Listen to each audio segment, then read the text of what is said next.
What's up, guys, and welcome back to another episode of I'll Call You Right Back podcast with me, your host. Very great week ahead of us. A lot of cool shit to talk about. I'm getting LASIK surgery today. Damn. I am excited. I've been wearing glasses since I was in kindergarten.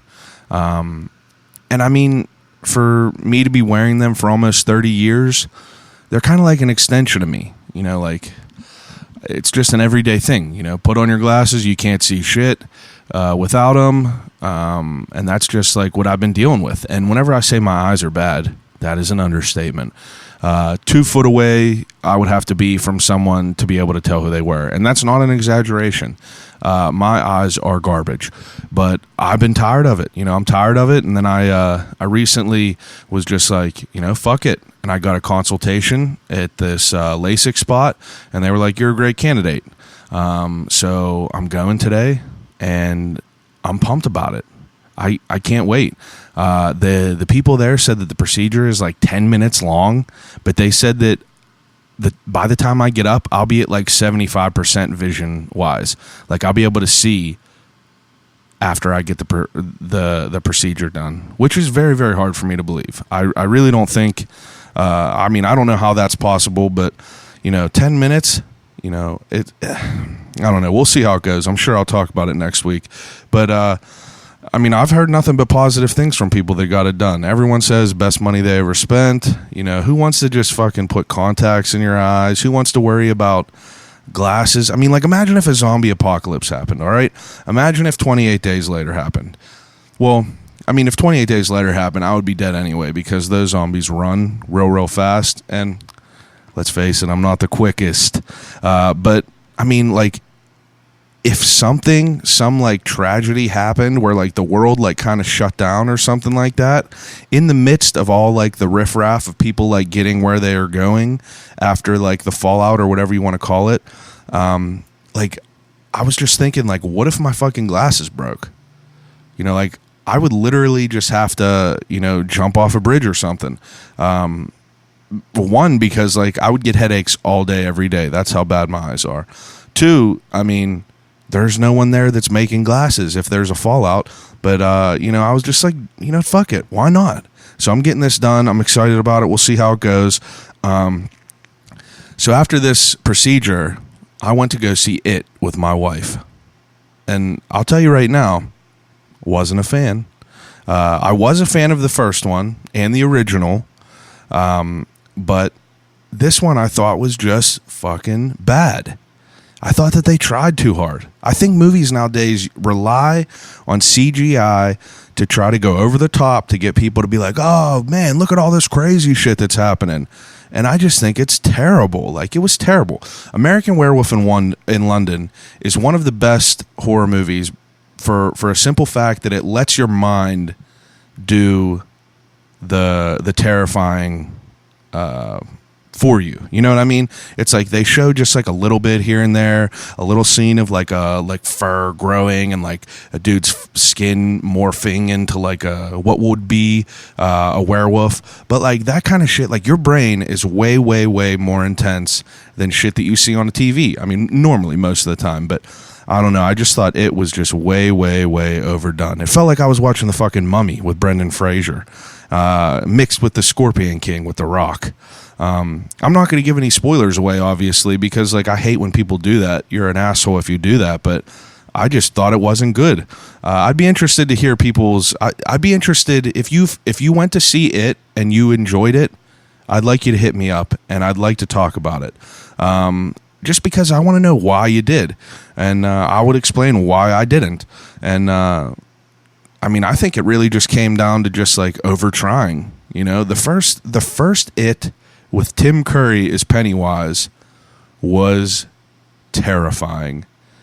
If you Google Pennywise, Tim Curry, and you look at that clown compared to Billy Skarsgård's, I mean, I guess Billy Skarsgård's is kind of like scary because like, I mean, there's somewhat of like, there's some like special effect makeup on there or like CGI on him, and it makes him look a little bit different than Tim Curry did in the beginning. But like, I just don't like Tim Curry because, like, as Pennywise, obviously, because, like, that clown just looked like a real clown. That looked like something real that you would see at a birthday party. And I think that that's what's terrifying from it. The new ones, they're cool. They remind me of Stranger Things a lot. Like, the new It just reminded me of Stranger Things mixed with a little bit more horror. But I enjoyed the first one. But this second one ain't for me. Wait for Redbox. What else is going on this week coming up? There's a new Call of Duty coming out. I'm not a big video game guy, but I've been getting back into Call of Duty with my friends. We get in a big group together and just play, and I'm terrible at it, but I'm pretty excited for this new one. Looks pretty good. Another thing, Breaking Bad is about to do a new movie. It's on Netflix, and I cannot wait. I'm in the midst of watching Breaking Bad, going through it again. I think I'm like about to be at episode maybe like the 9th episode of season 4, and man, is it good. Breaking Bad's a really good show. I know I've talked about it on here before, but like as I get deeper into it, for some reason I remember the beginning very, very vividly, but I don't remember a lot of the end. I don't know why, but I've been enjoying it. I still hate Skyler. Skyler is absolutely the worst. That's Walter White's wife. She's just a fucking bitch. I just hate everything about her in the show.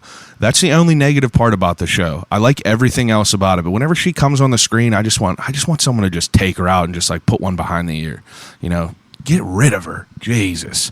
But you know what else is cool that I was thinking of is Mike. For people that seen Breaking Bad, Mike is like the henchman of Gus. He's like the right-hand man, the older guy who just like takes no shit from people. If you know who I'm talking about, Mike was also the deputy in Gremlins. All right? Now let me think about this. In Gremlins, if you haven't seen that, Gremlins is, if you haven't seen it, just don't listen because whatever. But he is the deputy when they go into the sheriff's office. He goes, hit the lights. He goes, hit the lights, Ted, or whatever the hell his name is. And he shoots like a slip with a dart gun. But that's Mike from Breaking Bad. Very, very wild to think about. Sunday, me and my wife biked around the city, and we like going for a bike ride. What's nicer? And it was nice fall weather whenever we did it. Now it's fucking 90 degrees out, and it's disgusting.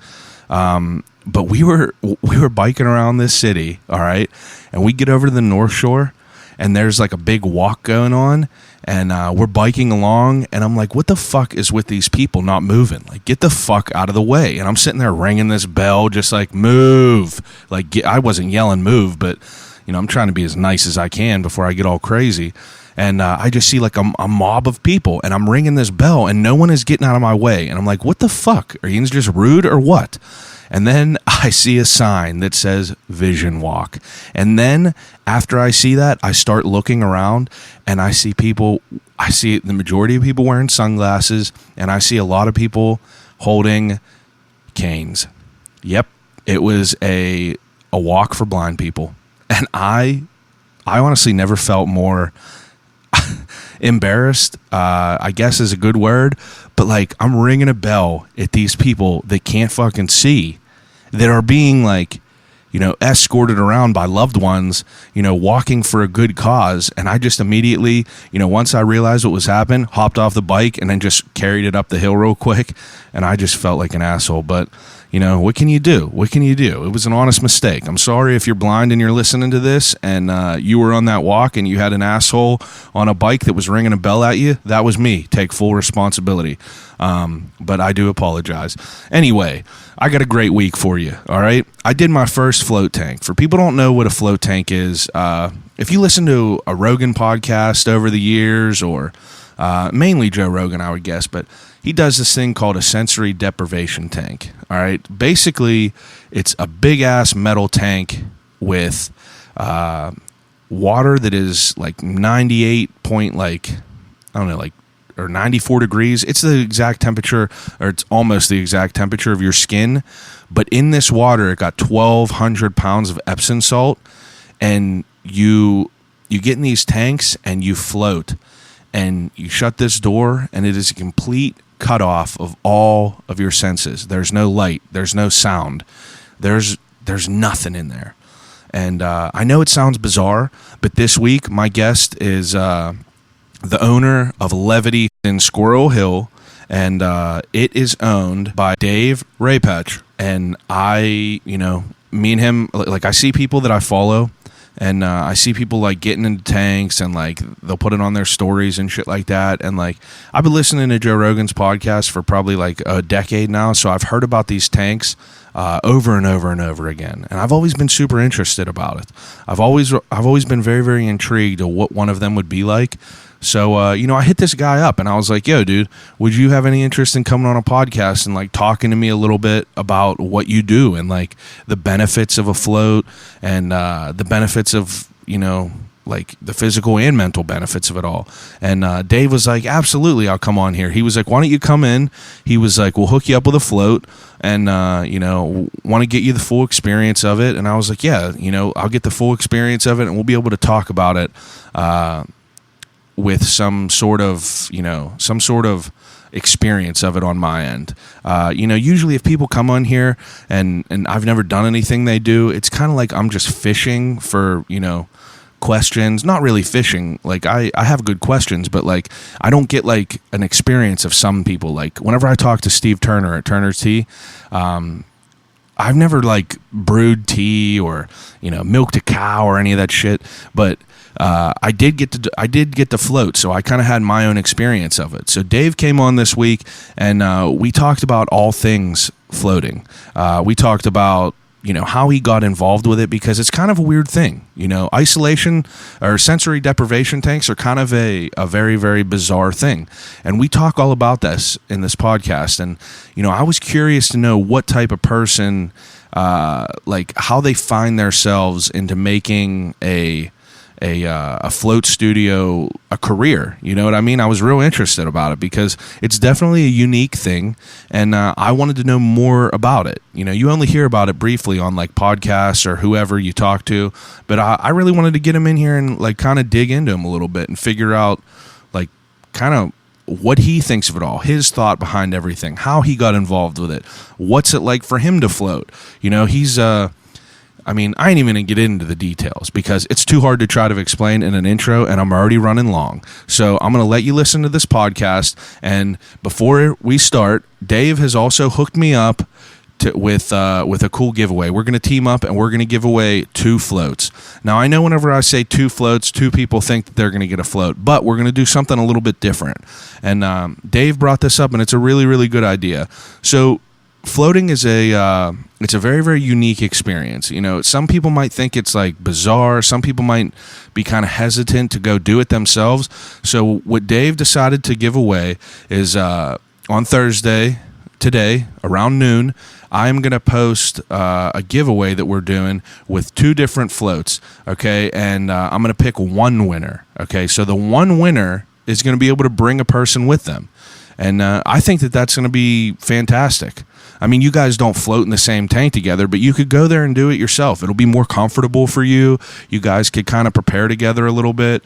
And, I'm excited for people to experience it because I had my first float this weekend, and I thought it was great. I really did. And I talk all about that this episode. Me and Dave get real into a lot of shit, honestly. So I'm going to let him take it from here. So without further ado, episode 86 of I'll Call You Right Back podcast with Dave Rapach.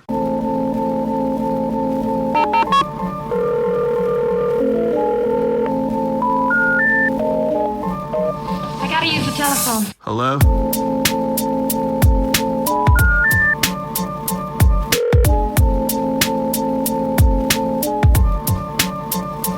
Telephone. I'll call you right back. Call you right back. Telephone. I'll Call You Right Back podcast. People's time is limited as we, as you get older, your time is limited. Jobs, things to do, things like that. Right on. And anyone that like takes time to like listen to me talk and shit is it means a lot to me because cool, man. Some people don't want to waste 2 hours and do it. Let me turn this AC off. You're good. Much better. All right. So, yeah, I appreciate you coming over. How was it getting over here? That was easy, man. Wasn't Easy. bad? No, not at all. I was surprised. Heading out of the city was a bit of a monster, but coming this direction from the South Hills. Now, do you have a regular job, or are you always at the float?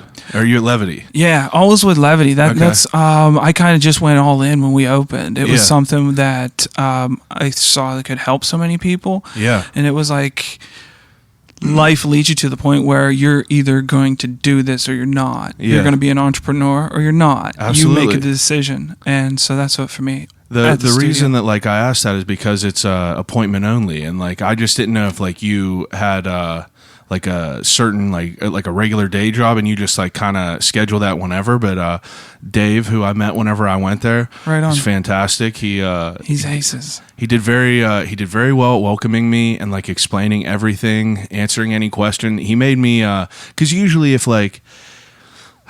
All right, before I get too deep into it, let me just breathe for a second and let's explain this, all right? So this float, so what is it, isolation tank? Yeah. That's the terminology for it? Yeah, I mean, it can be called a float tank, float pod, isolation chamber, but overall concept is to limit the stimulus coming into the body. Yeah.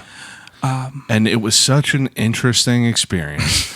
And, I explained to you, my first knowledge of tanks are from Joe Rogan. Right on. And I think that, a lot of people, his podcast has become rampant in the world. Everyone listens to it, a majority of people. And, he's been a huge advocate of it for well over 10 years now. And I feel like that had to be the first place I've ever heard of it. And it's a reoccurring topic on his podcast. So it's interesting to be able to have you in here and kind of like pick your brain a little bit about, a topic like this, because he talks about it and he talks about like, you hear his conversations about how he'll go in there and he'll start tripping and like seeing all kinds of crazy shit. And I feel like a lot of people like automatically think that as soon as you get into a float tank, you're going to start having crazy hallucinations. And I feel that I had a good preparation for it from listening to all these people talk about it. And as more as it gets popular nowadays, I feel that with any topic, it's like there's more content to be able to take in and chew on and consume and develop your own feel of it. But you are the owner of Levity Float in Squirrel Hill. Is that considered Squirrel Hill? Yeah, we're Levity in Squirrel Hill. Yeah. And yeah, man, you're spot on with everything you said, is even going in with just almost no expectation of your experience, because you do hear such a range of people from Joe, who's probably spent, hundreds of hours in the tank, that he has those deep, experiences, and at length too. Yeah. That guy does like longer sessions than just an hour. Yeah, the other day he just said he goes in for 2 hours at a time. Yeah. And like from my first experience, so like I went in for an hour session, and I went in there with the thought of, he always makes it really, really an important point to control your breathing and concentrate on that. Because if you're not concentrating on something like that, it's easy for the everyday life to slip in and kind of like pull you away from where I called it the Sunken Place whenever I got in that tank, because there's no other way for me to like kind of describe that, because I felt like that there was a place that you kind of get into as I was breathing. But like, he tells you, concentrate on your breathing, kind of like the object is what, to like release your mind from all burden and, kind of just become like, what would you explain it as? Oh man, it's one of the best ways to just de-escalate our physiology. Yeah. We are taking in so much stimulation. It's almost like if we're not overstimulated, we're not having a good day, right? Like more caffeine, more coffee, go, go, go. But when you get in that tank, your mind isn't tasked with anything. Yeah. You're very wise to start focusing on the body of just your breath, of just centering everything with deep breaths. And before you know it, the mind quiets too. Yeah. So that's one of the best anchoring ways for a float, especially for a beginner. Yeah. It certainly validates, because just that feeling that in and out of your breath, we're not conscious of that throughout the day. That was the hardest part for me, honestly, was controlling my breath and being able to have a pattern that I follow and do it as almost like a not just so nonchalant, like we're just breathing nonchalant all day, just like mouth breathers and shit like that. And like I wanted to develop a pattern, whether it be 7 seconds in, 4 hour, or whatever these people say.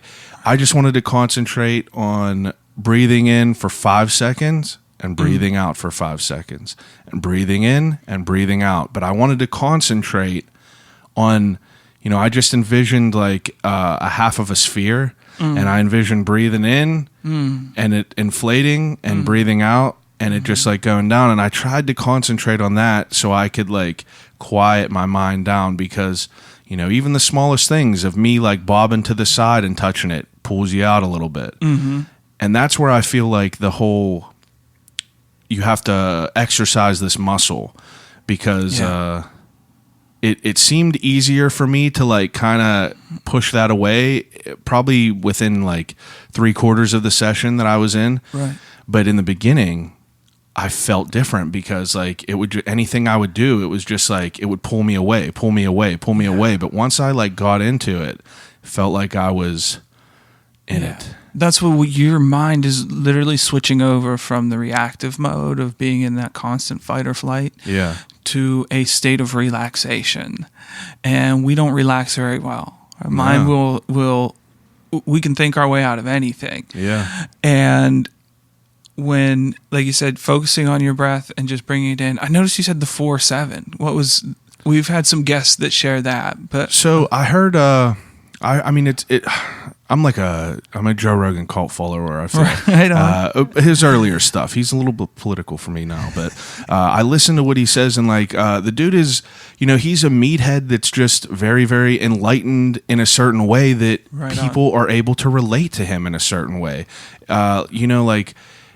Reading something on the internet, you could Google like, what is the right way to breathe? And there is millions of things that come up, and just go after it. And like you could just pick one, and it might work and it might not. But Rogan is like a person that I have like looked up to. He has proof that like that the way he does things, some of the things that he does, it works. And the way he speaks about it, he's very, very descriptive and vivid. And I just like him. Like I like the way that he is, just doesn't give a fuck, and just he's the way he is. It's more relatable for me than just like listening to your average, maybe a yoga instructor that like you just come across. Right on. It's not as easy. Relatable, transferable. Understood. But this guy is like he hosted Fear Factor, and he is a UFC announcer, so it's easier to think like, oh, this dude's like raw and shit like that. Listen to how he does it, and maybe I could apply that in my own way. But but before I get too deep into this, okay, there's a couple things I want to do. The first thing I do is I open my podcast with an opening segment. It's called "What's in the Cup." What's in the cup? What's in your cup? Man, I went Dr. Pepper. Dr. Pepper, and you're the first person to ever choose that on here. I'm mysterious. I myself, I loathe Dr. Pepper. Really? I'm probably the only person I've never heard that. I'm interested. What's the deal? I feel like the Dr. Pepper tastes like watered down barbecue sauce with seltzer in it. You're not wrong. I know. It's like a honey, like, I don't know, like a syrupy. I mean, it's all syrupy, but like something about it that I never really liked. I understand. It's 99% of the time, if I don't have coffee, it's straight water. But I know Dr. Pepper is just like that one time where like you're drinking whatever. Because I'm not like a big drinker either. Yeah. So Yeah, Dr. Pepper, man. Yeah, I mean, But like that's wild. that's understandable. And I was thinking about it. I feel like that whenever they were doing all the media on, whenever I had cable and shit like that, they would say like Dr. Pepper's a mix of like all these different flavors, and it's like 99 flavors or some shit. And I just never really understood it. Well- My beverage was Pepsi. I loved Pepsi, ginger ale, and like Turner's tea. I don't really drink too much of any of those anymore. I'm usually coffee or water, Right on. or some like regular unsweetened tea, but that was my wheelhouse. I was always a Pepsi guy. My father-in-law, for years, drank probably like 8 to 10 Pepsis a day. And he was it, like, that was his drink. Like, Yeah. that was it. That like, was what I he could drink had. 8 to, yeah. And he said probably he's cut it off. He's gone to like, he switched it up. It's probably been years. But he said the Pepsis, as of recently, tasted different. Yeah. See, I mean, it's probably been, I'd say maybe it's been around 5 or 6 years, because I remember I quit drinking like dark colored pop. The same time I quit smoking cigarettes around there. Wow. And I quit drinking Turner's tea as well, because I would just go off the deep end and just rip a whole gallon one night. And like I ended up looking at the ingredients and thinking like that is like shit. a QP of sugar, and that'll kill you. Just straight up, it'll kill you and give you diabetes. And I was just like, you know, when we're younger, it's the whole like, I'll never die. I will never, I don't notice this. I don't think about this. Yeah. And it's interesting because like you'll do anything whenever you're younger, jump off a fucking roof and like expect nothing to happen.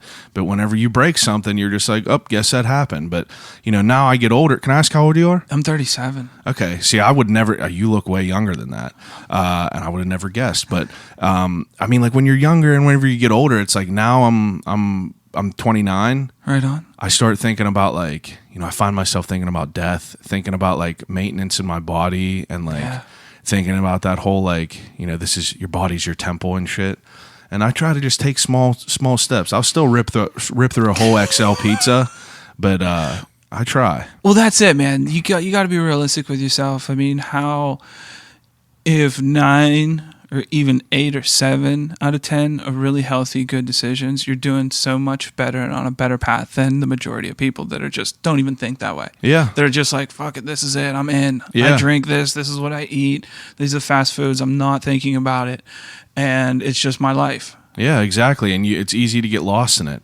But, so like, how do you, like, are you from Pittsburgh? I'm from Indiana, Pennsylvania. Indiana. Yeah. Okay. So I'm familiar with it. My wife went to IUP, so I've been up there a little bit. Now, I mean, I'm really, really interested in how this even comes up, especially hearing from that you're from Indiana. right on, man. I almost feel like I have lived 2 professional lives. Yes. I was in education for almost 10 years Oh, yeah, what kind? as a counselor. Oh, okay. And I was in the DC area for about 5 years, and then up this way for about 3 in Indiana. Yeah. School budgets, man, those are the first to go. And Yeah. I was the low man on the totem pole, and at the time they were like, we don't have anything for you. Yeah.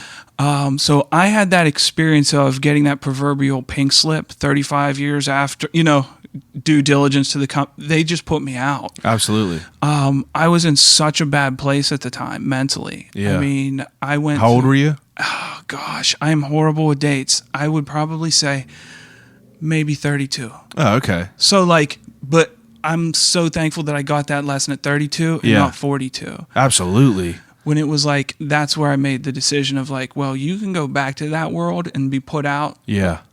or you can do something different. Yeah, absolutely. And that's where I'd been floating for a couple years. And during that time, I mean, I just felt like had such a like low self-worth that I lost a career and job, not based on merit, but just when I was hired.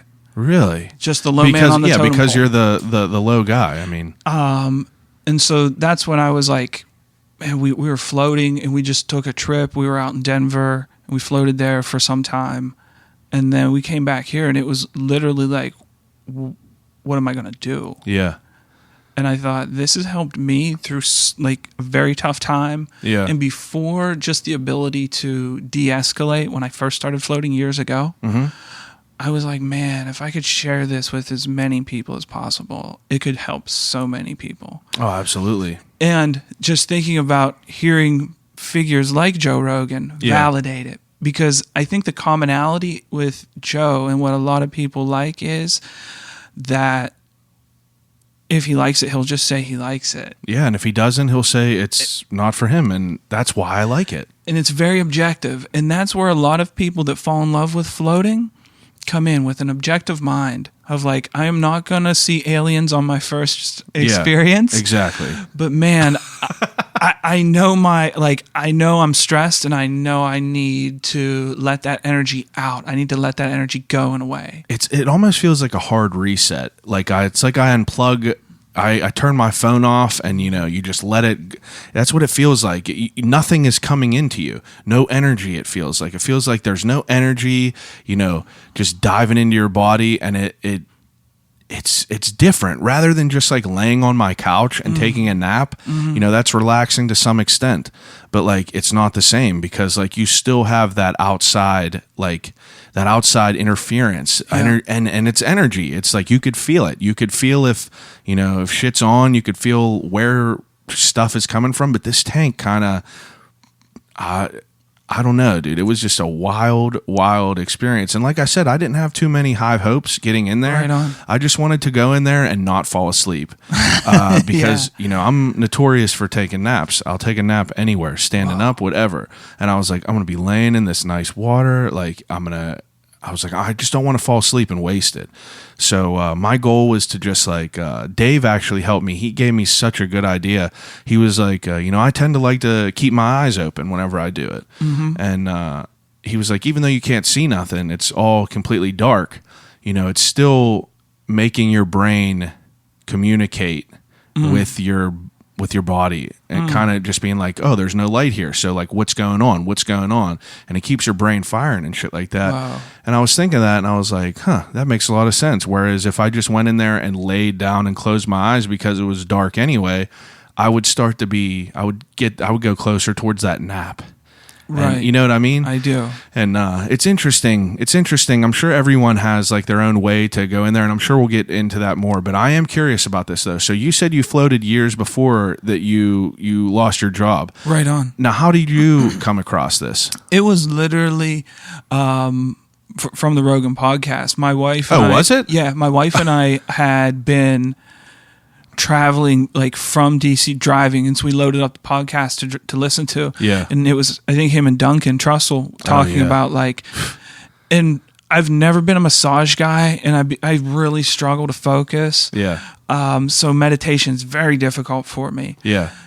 So I spent years just like self-medicating with alcohol, with like whatever to de-escalate. And then it was like, why don't you try this? Yeah, what's it hurt? Right on. And that's where it was like that first float years before I lost my job. Well, I slept the best night of sleep I had ever had in my life. Yeah. Just the ability to close out all the external stimulus and be alone with your thoughts for an hour. Yeah. And we kept doing it. We used it as an excuse to travel around and float in cool places while I was working. And so it was almost like research and design before I knew it. Because when the possibility arose of like, well, okay, what are you going to do now, man? Like, there's no check coming in. That's not happening. Yeah. There's no jobs available. The school year started. Like, what are you going to do? Used all of that experience to make the experience at Levity the best experience you could have based around floating. Yeah. That's why everything was done with design, from our crazy big showers. Oh, that's absolutely the showers and the shampoo and soap that you have Right on, is, besides the tank, that was absolutely the best part. Like I've never been in a shower with how big is that shower head? That was big as fuck. As big as fuck is what we asked for, and that's what we got. It was big enough where it would canvas my shoulders. Yeah. And Dave was like, now watch out whenever you get in there because you'll drown almost. And he was like, just stand out to the side and like get the water right. Yeah. And but that it was just the whole experience of it all was very, very like very, very welcoming, and it was like a warm, cozy type feel. I liked all the foliage on the wall type that Right on. looked cool, and he was explaining to me about all the local barnwood that was used. Yeah. And I think that stuff is cool. Those are the small details that I enjoy. Dude, they matter. That's John Malicki did our woodworking for that's the framework, the door, all of it's local. He's the big woodworker around Right here, right? on, yeah. Oh, okay, yeah. I feel like I have seen him on Instagram, I think. And for when we first started designing the studio, I shared with him I wanted like local wood. I think there's something that those raw materials hold. Like, have you ever been in a house where you're just like, it's powerful. Something either wasn't right here or like, oh, this feels like, I think that transfers. So when that house is torn down and you bring it into the studio, all that stuff was from a loving home that we knew the people. And so like that juju just transfers. I like that for sure. One second. Right on, man. Right here. I feel like I have you hunched down. No, I'm good. I swear. But I do agree with that because, like, I kind of favor that whole like rustic feel of all that shit. So the wood, the raw wood, and everything like that is something that I really, really enjoy.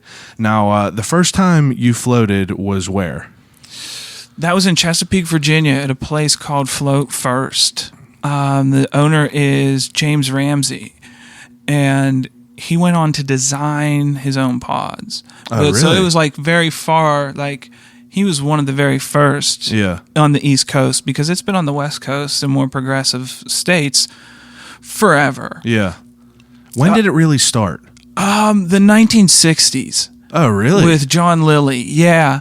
He was just very much into psychedelics and went just a little too far. Like right, like he wanted to communicate with dolphins. He was on Special K. Yeah, like okay. Just, so I remember hearing Rogan talk about that now. Right on. And the dolphins is what triggers for me. Of course. Yeah. And he should have just stopped at sensory deprivation. Yeah. Like he didn't. It was just that in and of itself, making that environment where your body is buoyant and then limiting the stimulus produces great results on its own. But poorly marketed. Yeah. Like it was something that isn't very traditional back in that time. Or even in the 90s. And that's where like more and more celebrities and public figures are coming out and saying like, oh, I do it. Oh yeah. And it's absolutely like, it helps people. I mean, no matter what, people care what other people do. Right. And if it's someone that you favor and they like a certain brand or do a certain thing, you're going to favor that more subconsciously, whether you like it or not. Joe Rogan could talk about shit, and I automatically have a biased feeling towards him, I feel, just because I've been listening to it for so long. Mm-hmm. And it's just, it's easy to do that with anything, I feel. But now, the first time you floated, like, how long did you know about it before you did it? Probably just weeks. My wife was like, hey, we're going to go do this. Oh, okay. So it was quicker. Yeah. I mean, we had heard the podcast, and then it passed, and then it was just like, it was just a busy time. I was taking classes in the evening, like it's just a full schedule and needed to de-escalate more than like a couple drinks. Yeah. And like I said, I've always been open to trying other things. And she was like, we heard about it. Those guys said it was like, what do you have to lose? Yeah. What do you have to lose? So we went and we floated in Chesapeake at Float First and for an hour. And I just thought it was the first experience. I'm interested to hear yours, but for me, I struggled for that first hour because In what way, though? I couldn't turn off. Oh, everything in your brain, everything in your mind. I'm very just analyzing the situation. Like it's very foreign to allow all of your muscles to relax. Oh yeah, that was weird. It was weird in the beginning. Right. I mean, you feel like you're going to start sinking, and you're not. It's like it's different from being in a pool. Like if you're in a pool and you like hold breath in and you're floating, you could still feels like you could still go underwater at any second, and water could just breach over your face. But like this, it almost feels like you're laying on a bunch of cotton that is like that's just like saturated in water where you can't go down. Yeah. Because I was trying to like push my arms down, and whenever I first got in to like feel how it was going to be, and like make sure that if I did fall asleep, I wasn't going to drown. Right on. But like moving my head back and everything, it ended up being comfortable once I kind of just let that go. Yeah. And I knew that if I didn't let that go in the beginning, I would be thinking about it the entire time. You're right. And that's what it was just a struggle for 60 minutes. And then the music went off. Yeah. And I stepped out, and you can't help not feel the physical effects. Oh, like yeah. When I stepped out and it was like my body felt gravity again, it was like my whole body received a massage for the last hour, but I wasn't pressed on. Yeah. I stepped out and everything felt heavy, felt sleepy. And like I said, it was just an amazing way to release a lot of tension. If you think about it, though, it's like you're floating on top of this water. So what makes things float is you have, 1,200 pounds of Epsom salt in there? That's correct, yeah. So 1,200 pounds of Epsom salt in, what is the water, 98.6 degrees? Yeah, it's around 94, 95 degrees. 94, but it's kind of similar to your body temperature. That's where it's right around the outside temperature of your skin. So after a few minutes of adjusting from the temperature of the shower, the receptors on your skin can't feel the water because it matches the temperature of your skin. So you feel it. It feels like you're just floating in thin air. Right. So like you have no tension on any of your muscles.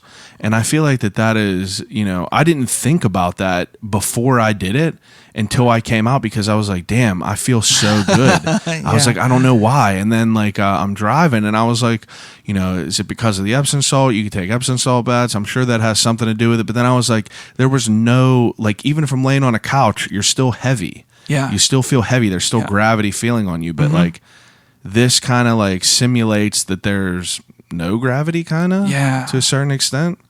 And that's where it's like all of your muscles can relax, primary, supporting, all the way around. Because when you first lie down, I know for me, in my experience, I find out really quick where I'm carrying tension because I find myself having to hold there.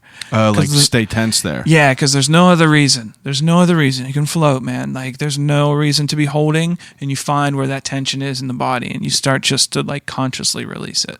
Yeah, that makes sense. That does make a lot of sense, because Dave was telling me, he was like, one thing, he was like, tilt your head back. Yeah. And it'll release the tension on your shoulders and your neck. Mm-hmm. And I'm happy that he told me that, because like I would have been like, like turtling my head the whole time, making sure that it wasn't going down. Yeah. But I was like, fuck it. Like just try. If it, if I start sinking too much, then I'll just lift my head up. But it ended up just like, you just have to let go with it and just kind of like let it take hold of you. Yeah. And now your first experience, did you have a problem? Were you tired at all? Like trying to did you almost fall asleep at all? No. Okay. I don't. And that could just be me. In all of the floats I've had, I don't think I've ever really dozed off where I felt like I slept. Really? Yeah. I just, that's, it's interesting. It's just one of those things for me that I know if I float, the sleep will be better. Yeah. And so I'll use a lot of the time to organize the madness going on in my head of like what needs done, all of the stuff like just that comes with life that everybody deals with. Like, am I being a good partner? Or how, like, absolutely, yada yada, run through. And then it's almost like a way to expedite that for me of cleaning out the browser. Yeah, that's a good way to think about it. Cleaning out the browser and like almost like clearing your cache of all this stuff. It's like, right, man, the cache. You have it all, and it's just like, and it builds up over time, and that's kind of just like a reset. I mean, you feel like you have a clean slate off of it. Yeah, and I feel like that I would be interested to see what it was like at night, like towards the evening, to do one. Yeah, but I feel like that I would almost always be a morning float person. I'm a morning person in general, though. Right on. And that's where it's really nice because it matches what you like. Yeah. We have people that only float in the evening because they struggle to de-escalate. That makes sense, too. And just to prep for a nice weekend or a vacation or even just like, I finally have a weekend off. I'm just staying at home and doing nothing. So Friday night. I have my float scheduled. Yeah. I'm rolling through the weekend on my couch. That's a good way to think about it. But we also have those cats at like 10 a.m., man. Let's get See, cracking. I feel like that, if I was, Rogan had one in his house for years, and then he got rid of the one in his house, and now he has that compound, and he has a tank there. And I hear him talk about these, and like, I feel like that if I had that in my house and I wake up at like, I can't sleep past 6 a.m. ever. Oh, And okay. it fucks with me real bad because like, I can go to bed at 2 a.m. Whoa. and not all the time. Don't let me steer you wrong. It's like during the weekdays, I'm like nodding off at 9:30. But on the weekends, sometimes I'll go to bed at 2 a.m. and I'm still up at 6 a.m. at the latest. Wow. And it's a struggle for me because like I wake up super early, but by midday I need a little siesta or a little early. I'm going to bed early, okay. and I feel like that if I had that tank in the morning. I would just wake up and go in there and just like, I feel like it would be life changing to be able to have access as readily as that. Yeah. Obviously it's not as easy, but I felt the benefits of it physically. Yeah. Absolutely. I felt the benefits. Now, were you someone that like was, how do I want to say this without like, would you consider the whole like practice of floating and like being in touch with yourself, would you say that's spiritual? That's such a weird word, right? Right, it's weird. Word. You think of that and you think of like weird shit, but that's probably the best way I could describe it. More in touch with yourself. Yeah, I can just comment like on the guests that we've seen. I mean, being open 5 years, coming up on like 15,000 guests. 15,000. Yeah, 15,000 sessions of like people just. It's such a wide range of what people use floating for, but overall, the evolution that allows you to have to be alone with your thoughts and reflect on them, no matter which path you're on, you've seen a change in trajectory of like this person, whether it be they're on a spiritual path that they feel they need time alone to think on and meditate, and that's a great way to use that hour. Yeah. Others are ultra, type A personalities that come in with a checklist of stuff that I want to think about and get this done. That's a good point too. So when I'm not being like, my cell phone's not blowing up, when I'm home with my partner, kids, dogs, whatever you got. Dude, any level of distraction. Yeah. Like I need an hour to think about my next couple business moves. Yeah, it's weird because you have that hour and a half, whatever you do, and you know that like, you're in there and there's no, like, you have no distractions in there. And one of my biggest worries was that I didn't turn my phone on vibrate. I was like laying in the tank and I was like, fuck, if I hear the X-Files theme playing on my phone, it's going to ruin this whole session for me. But it ended up not doing it. But like, whenever you were younger, were you someone that was more, like, whatever you would call it, spiritual, whatever? Like, no, man. No? No, not at all. And that's where I think I always grew up with the ideology of you just work real hard. Yeah. You work real hard and the chips will fall in the right place. Yeah. And then life events happen and you realize like, oh shit, time is finite on this world. Yeah, right. I can keep going down here knowing full well that this isn't for me or, but I wouldn't say that I was ever someone that was like spiritual. Yeah. And maybe it's just such a weird. It's such a weird word. I'm trying to think of a way to describe it. I mean, in touch with your inner self. I feel like that might even be better than spiritual. Yeah.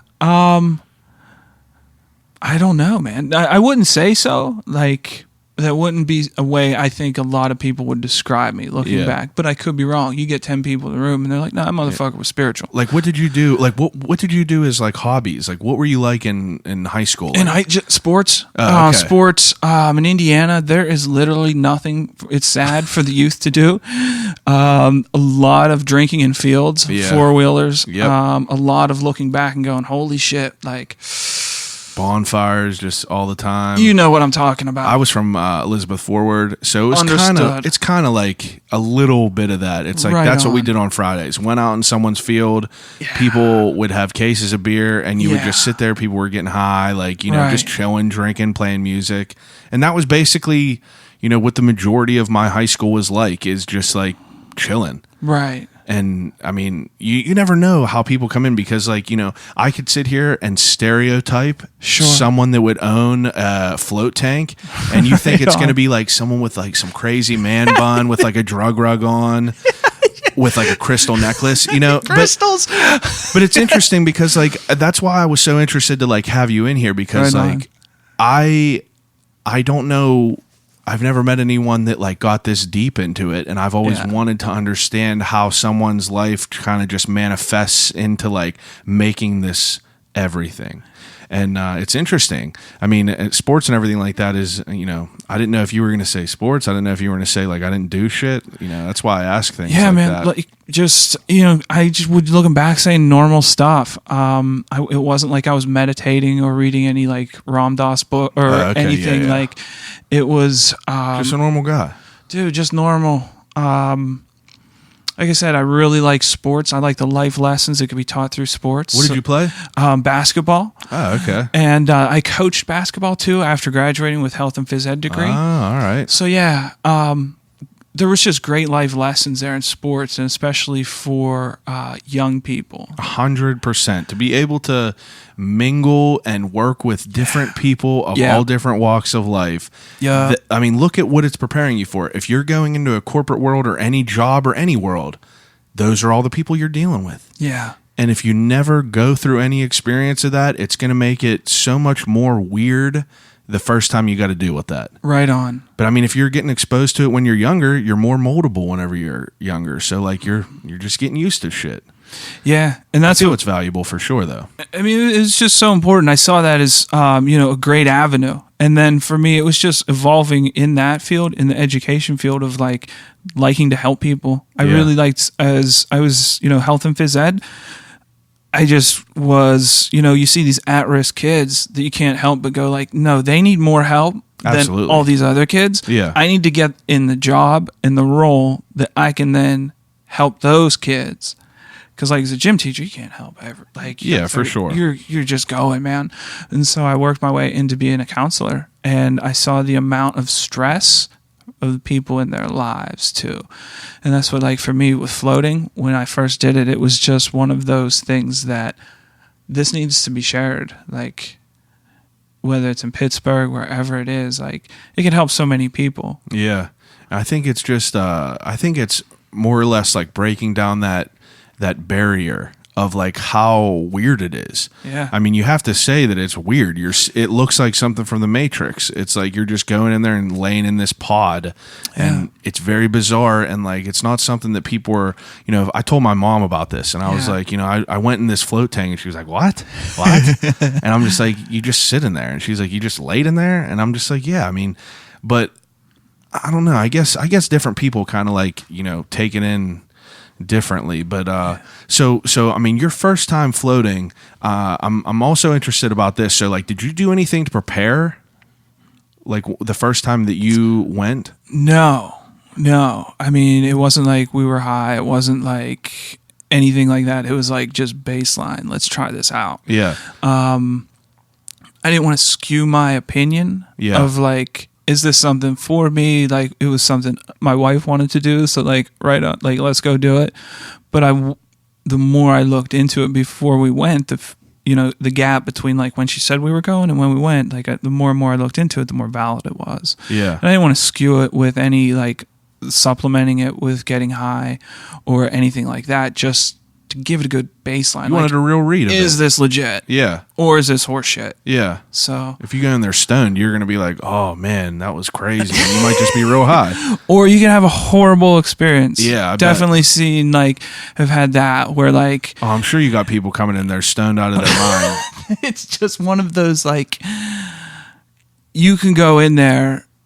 You really have to be somewhat of a Jedi, like, and don't fool yourself because like you could definitely ruin your experience thinking like, I can get high and be alone with my thoughts. Yeah. Because until you do it baseline, like, you have ain't never gonna know. no idea Yeah. what, like, it feels like when that stimulus car that's like flying down the road in your mind, someone just pulls the e-brake and you're left alone with your thoughts. Yeah, it was bizarre because for the past, like I said, I've been listening to those podcasts for years, and I've always seen people like around Pittsburgh getting, I see a few other people like getting into it and like doing the floats, and like I've been real curious, and I always ask people like, how did it feel? Like what did you get from it? And I always knew that I always had the right mindset to not let people's experiences skew mine, but I'm always, I'm inquisitive. That's why I talk to people like this.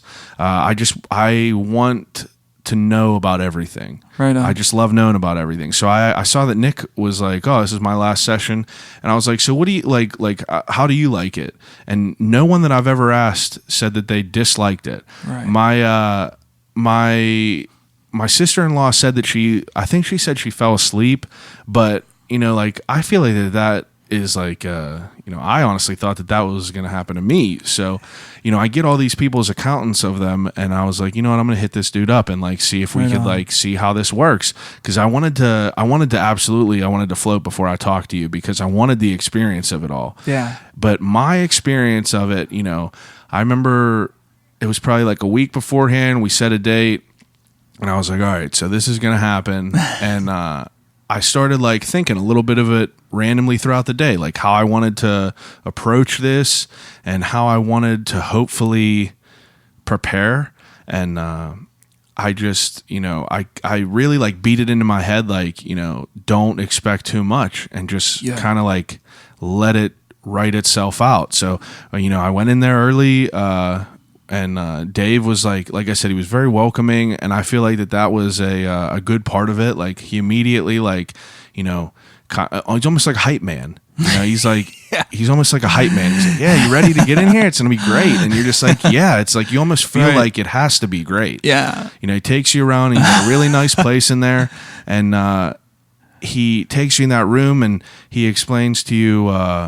Like cover any cuts with this petroleum jelly because it's going to burn. Yeah. And, put these earplugs in and, rinse off and just get in there and kind of see how it goes. And as soon as I rinsed off the first time, I was like, man, shower's incredible. And I got in there in that tank, and at first I didn't understand that you were able to like sit up. Like you could sit in you could sit Indian style if you wanted to. Yeah. I thought it was just going to be a fucking tube that I wouldn't be able to lift up, like lean forward. Understood. And I started getting like, for a second I got anxiety. I was like, man, like I might feel claustrophobic in there. Sure. I might feel claustrophobic because I am kind of like, if I'm in real tight spots, like it makes my heart race and makes me start thinking. Yeah. So I was like, you got to be conscious of this. You got to understand that like you're going to be like confined. So I got in there, sat down, laid down. And I swear to God, as soon as I laid down, I felt like I could see patterns on the ceiling. And I was like, oh geez, what's gonna happen? And I was just sitting there, then that all went away once I like realized like, some like this could be happening. Then it just disappeared. Yeah. It's almost like seeing like a fucking ghost or something. It's like once you turn on the lights, you're like, it ain't there. Yeah. But I went in there and I was just, I immediately had a flood of shit, and I just started like blocking it out, and that's where I started concentrating on the breathing. And a tip that like Rogan said was to like people they get pulled out of the sunken place like by bouncing off the sides. Yeah.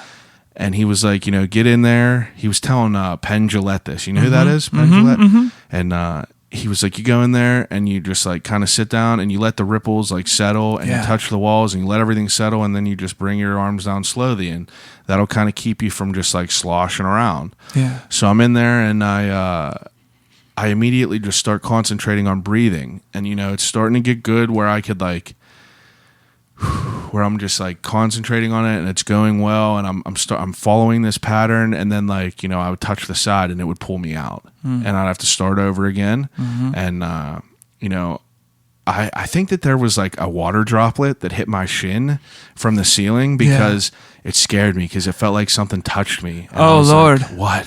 And then I was like, I was about to open the door Sure. and look, but I was like, that's water. It's fine. Yeah. And I immediately just started breathing again. And then I just breathed, and I just started seeing crazy color bursts, like swirls, like almost like if you rub your eyes real hard, you see all them crazy colors. Yeah. Except my eyes were wide open. Yeah. And it was intense to see that. And once I started seeing these like swirls in my eyes, and people that are listening, it's not like, it's nothing like you see in the movies like Fear and Loathing where you see lizards and shit. It's just like just color bursts.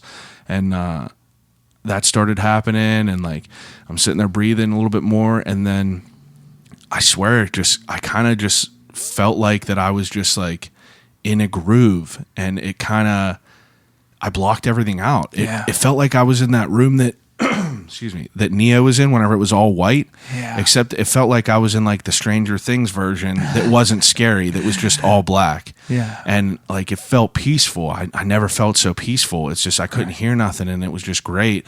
And then all of a sudden, I hear that music kick on, and I was just like, wow, there's no way that's been an hour. And then I get out, and you get this shower. It's the best shower I've ever had, I felt like. Right. Because like you're covered with this salt, and like you feel it's like slimy almost. And then you get in there, and you have this great hemp soap that has like all this shit in there.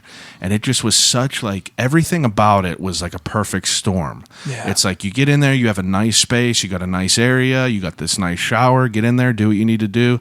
And then you get out, and you get to take a nice hot ass shower, get dressed again and like that. And you get to go out in that like, the great room, he called it, I feel. Sure. And, it was just, it was great. Greeted me with a bottle of water, and I had such a positive experience. Good. And that was my first time, and I feel like that if I do it more and more, it'll be, you'll work out that muscle to where you could practice. It's practice, I'm sure. Yeah. Where you, and I feel like the practice is going to take away how many interruptions you have. Oh, yeah. So, I mean, like that, I feel like that, I couldn't have asked for a better first experience, That's amazing, honestly. man. And the whole rest of my day, I had a party to go to after my goddaughter's party. And I swear I just felt like things felt brighter. Right. And things felt, everything just felt like fresher, like almost like if you're like, whenever you go camping, it felt like you felt like rejuvenated with like just I don't know, you're cut off to all them like all your sensory like feelings and all that shit for so long. It's like it's almost like it's yearning for it. And once you're out there, it's just like things taste sweeter, things taste better. I felt like the water tasted unreal. Right. And I mean, like that was it though. That was my first experience, and I felt like it was incredible. And I was trying to think, like, everyone always hears the good things, and I was honestly trying to think of what would have been better. Right. And I honestly don't think I've had anything. I'm being honest. Like, I try to think like what it could be. And I don't think that there was anything that I would have preferred or would have liked better. And it was just, I don't know, it was great. It really was. Thanks.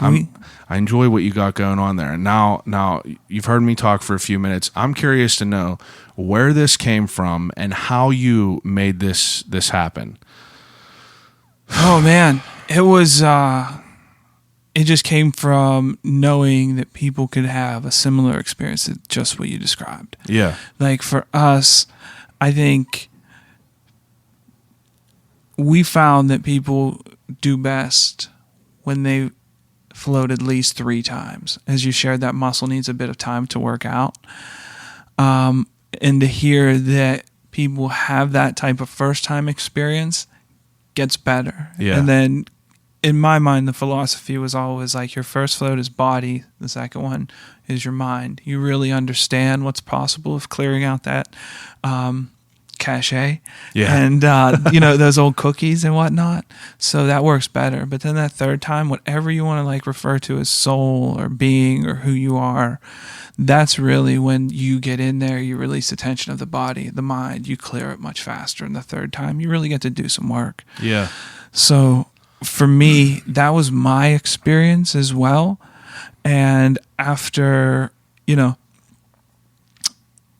understanding that I wanted to share this. I wanted to share floating with a lot of people.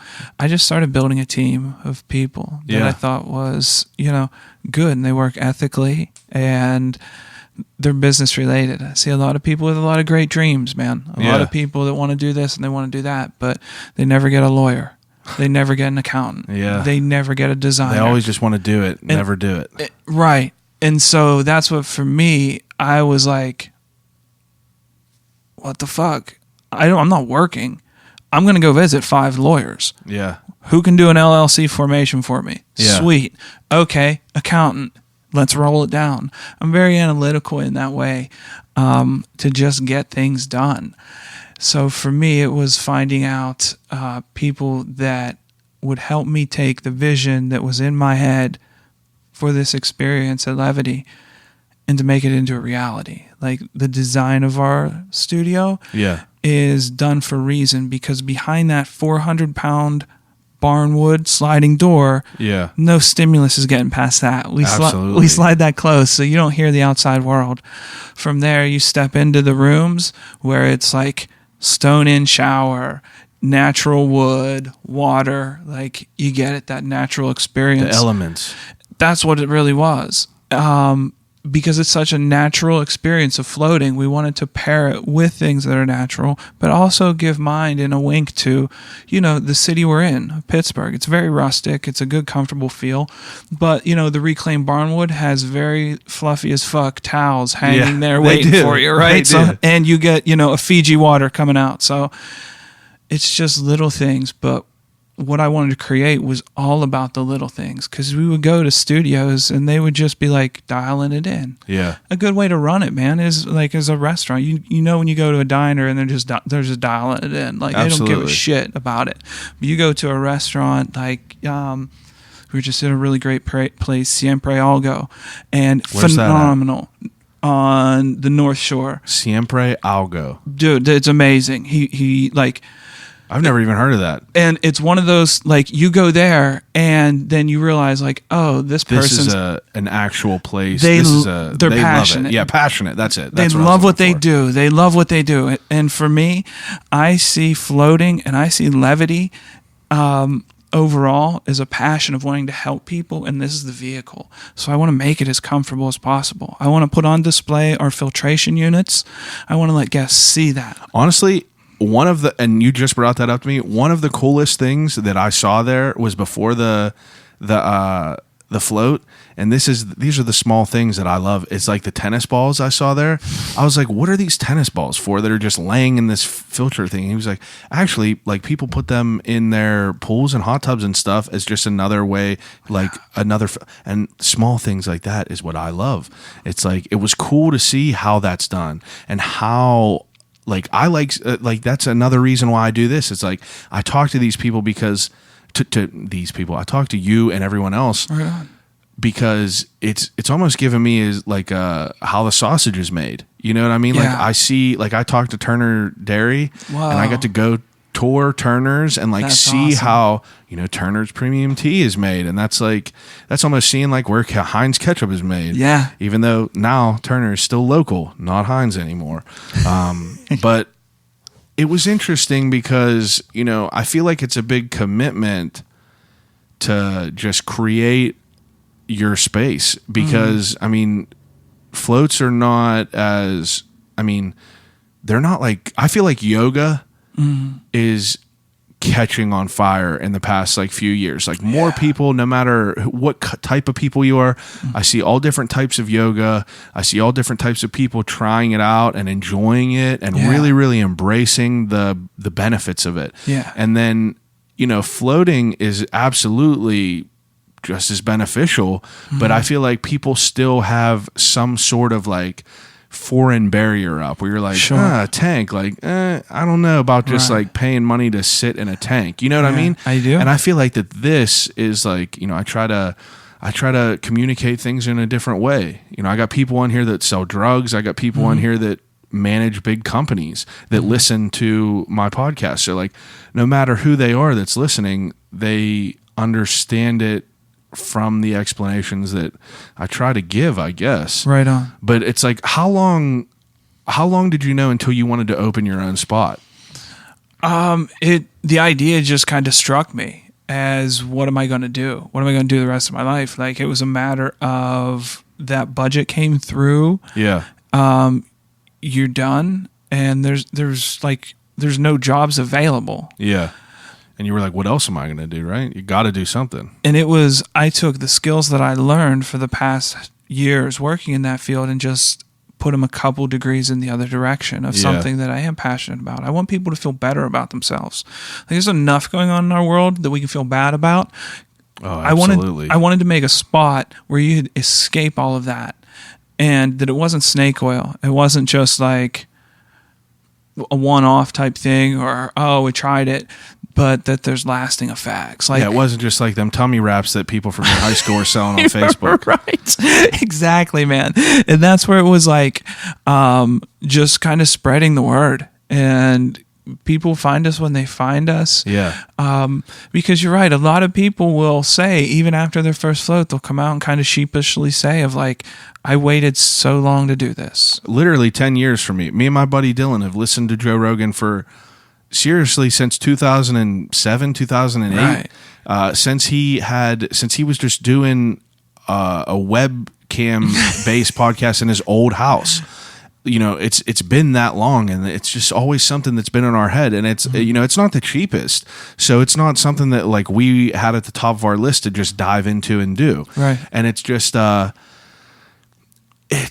feel like that I honestly had almost like a cheat guide to it from listening to all these accounts and all these stories, because like, you know, Rogan beats it in people's heads. Like, he definitely talks about how he could see aliens or whatever while he's doing that, but he also talks about how, like, you know, you got to establish a base, and you got to learn how to do it. It's like you got to walk before you could crawl. Yeah. And you know, so for you to get this space and to make this happen, you know, were you nervous in the beginning that it wasn't going to be a success? Oh, certainly, man. I think any other way, and saying anything else would be crazy. I mean, it was literally letting go of the edge of safety. Like, this is what you're doing it or you're not. I mean, that's what you have to make decisions in life. And I was absolutely scared, but that's kind of all part of it. Got to be part of it. I mean, because if it's like, it's just not. I remember feeling that this is what you're going to do, or it's not. You make a decision, and then you're going to feel a lot of fear. And the other part is you're going to get a lot of pushback. And the pushback that comes from the worst is those closest to you. Absolutely. Even with the best intent, man. People are like, what the fuck is wrong with you? That's what hurts the most. What's wrong with you, dude? Like, this isn't, or what, like, this is Pittsburgh, man. This isn't Colorado. Like, now, could I ask you, was there any other float places in Pittsburgh before you made one? Before you did one? You know what? There was a place in Capristo Salon. They had a tank going. They had a room going. But it wasn't like it wasn't like a standalone. But it wasn't like a common thing. There wasn't multiple places. There wasn't. Okay, so now that I mean, that's kind of where I was getting to, asking if you were like worried, because like I didn't know a lot of people that were floating back then. So it's like you're kind of like one of the first to like kind of just bring this in here and kind of make it happen. So like in the beginning, how did you approach how you wanted to spread this word? Just as organic as possible, almost in the idea of you know, I guess starting a brush fire is like put a little bit here, a little bit here, a little bit here, plant some seeds, water them, do the best you can, and make it so people enjoy themselves, man. You'll be surprised how good people can feel if you make sure you know their name, if you're kind to them, if you go out of your way. And for us, it was like we had the opportunity to build a business all around that in the way I wanted, but fucking terrifying, man. We have 5 attendants now that work for us, so it's like this dream not only puts bread in our fridge, but it also feeds other people. That Dave, honestly, like he oozes passion for what it is, right? And I feel like that those are the type of people you got to have in there, because like I said, he was like a hype man. There was no way I was gonna have a negative experience like after him like building it up and like. But that's that's the path, man. That's the path. I feel like that's proof of like what the possibilities are with it, because it's just like you see all these different people doing these tanks, and like and I mean all different walks of life. Like I'm just a dude that, you know, does random shit, and I did it, and I really feel that it is beneficial. Like it felt incredible. I really want to get my wife in there to do it, but because she's someone that is like, for me, I go to bed, I'm asleep in 2 minutes. Her, she's up for an hour, just sitting there. I understand. Just sitting there thinking about shit, and it's just, you know, for me, it's easier for me to just pass out. Like it's, you know, my wife is the same. And you know, and it's a burden on me. Not a burden. I don't want to say that, but it's like it's my responsibility to make her feel as good as she can, and to feel safe and protected. And, you know, I don't want her to be up at night being manic about, like, you know, us finding a house, us paying bills and shit like that. Yeah. But I also feel that a tank could be a very scary place for people, because there was only 1 second where I felt like a crazy wave of anxiety. And it was right whenever I was like getting my breathing going, and I felt anxiety in the fact that, like, I don't know if it was because all my senses were like cut off then, or if it was, I felt like I wasn't thinking about things whenever I felt like I was getting anxiety. But as soon as I felt that anxiety, all these other things started pouring in. It was almost like a rip in a pool or something like that. And things just start pushing out. But I was able to, like, you know, get it away from me. But I feel like some people might not be able to do that. Do you ever have people that go into a tank and then have to come out? All the appointments I've ever hosted, in my head, just, you know, 3 really stand out. I mean, and 2 of them were, you know, they said they had just recently lost a loved one, and they didn't think they would be affected. And the other one came out, and she had said they had just ended like a long-term relationship. And she was like, I thought in my head this was going to be like, I had it scheduled for a couple weeks. I thought it'd be like a massage, a nice break. But she was like, I was alone in there for like, you know, whatever, 45 minutes, 50 minutes. And she was like, all I thought about was a relationship. And I was like, ugh. And that's understandable too, because like you're in this place where only your brain is working. There's nothing else that you could do. You can't even look out the window to see things. No. It's just your thoughts. So I feel like that if you're not mentally prepared to sift through that file cabinet full of shit and organize it how you want to, I feel like it's not something that you could just, like, you know, I'm going to just call tomorrow and go float for the first time. I mean, for me, it wasn't. Like, I felt like I needed to prepare a little bit, because, smart. You know what I mean? Like, if I didn't want to waste that time. I wanted to make the best of it. But, you know, whenever you were saying, like, it takes 3 times, I feel like that's such a good, that's definitely, I feel like that would be a good rule, because the first time, you know, you're getting used to it. You're not used to this thing. It took me probably maybe 5-10 minutes to really feel comfortable in there. Certainly. So this next time that I do it, it's going to be great. I feel like I want to go in there and I'll be able to know that, like, you know, what it feels like to float, what it feels like to, because you're nervous about shit, no matter what, whether you don't feel that you're nervous, like you have some bit of nervousness inside of you that you don't know. You fear the unknown. No one knows what it's going to be like. But, now, did you ever have any negative experiences in the tank? Like where you kind of can't, like it gets too real, like too crazy? For me, no, I find those are genuinely the most valuable. Like if something's really fucking with me or that keeps coming up and that it's like a lot of pressure on it, I shouldn't shy away from that. Okay, that's something where like, okay, there's a reason it's coming up. There's a reason that I'm pushing against it. Yeah. What's going on here? Like, am I not being genuine to who I am? Am I not listening to somebody? That's a really good point. If it keeps coming up no matter what, then it got to be dealt with. Yeah. I'm like that too, though. It's like I like, you know, I don't like to keep just like, there's certain things I procrastinate with. There's baskets of laundry and shit like that. Right, you know what I mean? Man, I but get there's things in life that I don't like to procrastinate with because like, it just keeps weighing on you. And it's just, you know, that's just burden. It's just that burden. But that's a good point to think about. Now, one of the most difficult things that I felt in that tank was my breathing. Like it always goes back to my breathing. Like I didn't know whether to take shallow breaths, like or like big deep breaths. And like I found myself that as I was taking these shallow breaths, I felt like I wasn't getting enough air, and I felt like I was getting like too, like I started like breathing a little bit heavier because I wasn't getting enough in. So that's where I was trying to like time it back to like that whole 7 and 4 thing. Just felt like 5 was like a good balance for me. And then, you know, do you have like breathing regiments when you go in there? Yeah, the first thing I do is just monitor my breath and how choppy it is. Yeah. Is genuinely, there's some correlation with how stressed I am. Is that what it is? That's how I feel. I mean, like for you, that's what it is? Yeah, I can tell. Like, that's autonomic. Sometimes I can compartmentalize things really well. And like, no, I'm not stressed. I'm fine. Then you get in there and your body's going like... That's exactly how it was for me in the beginning. Right. And I was like, how the fuck am I going to calm this down where I could just have smooth breaths? And, you know, that's where I was experimenting with the easy. And that comes back to doing it more than one time. Yeah. That whole time was about my breathing. And I was able to get away from it for a little bit, but I want to find the right way. And it's the same thing. Like I did yoga a couple times. Yeah. And, you know, that was the same type of like, I was more nervous for that because like I knew it was going to be a beast. Yeah. Like hot yoga, I knew it was going to be crazy.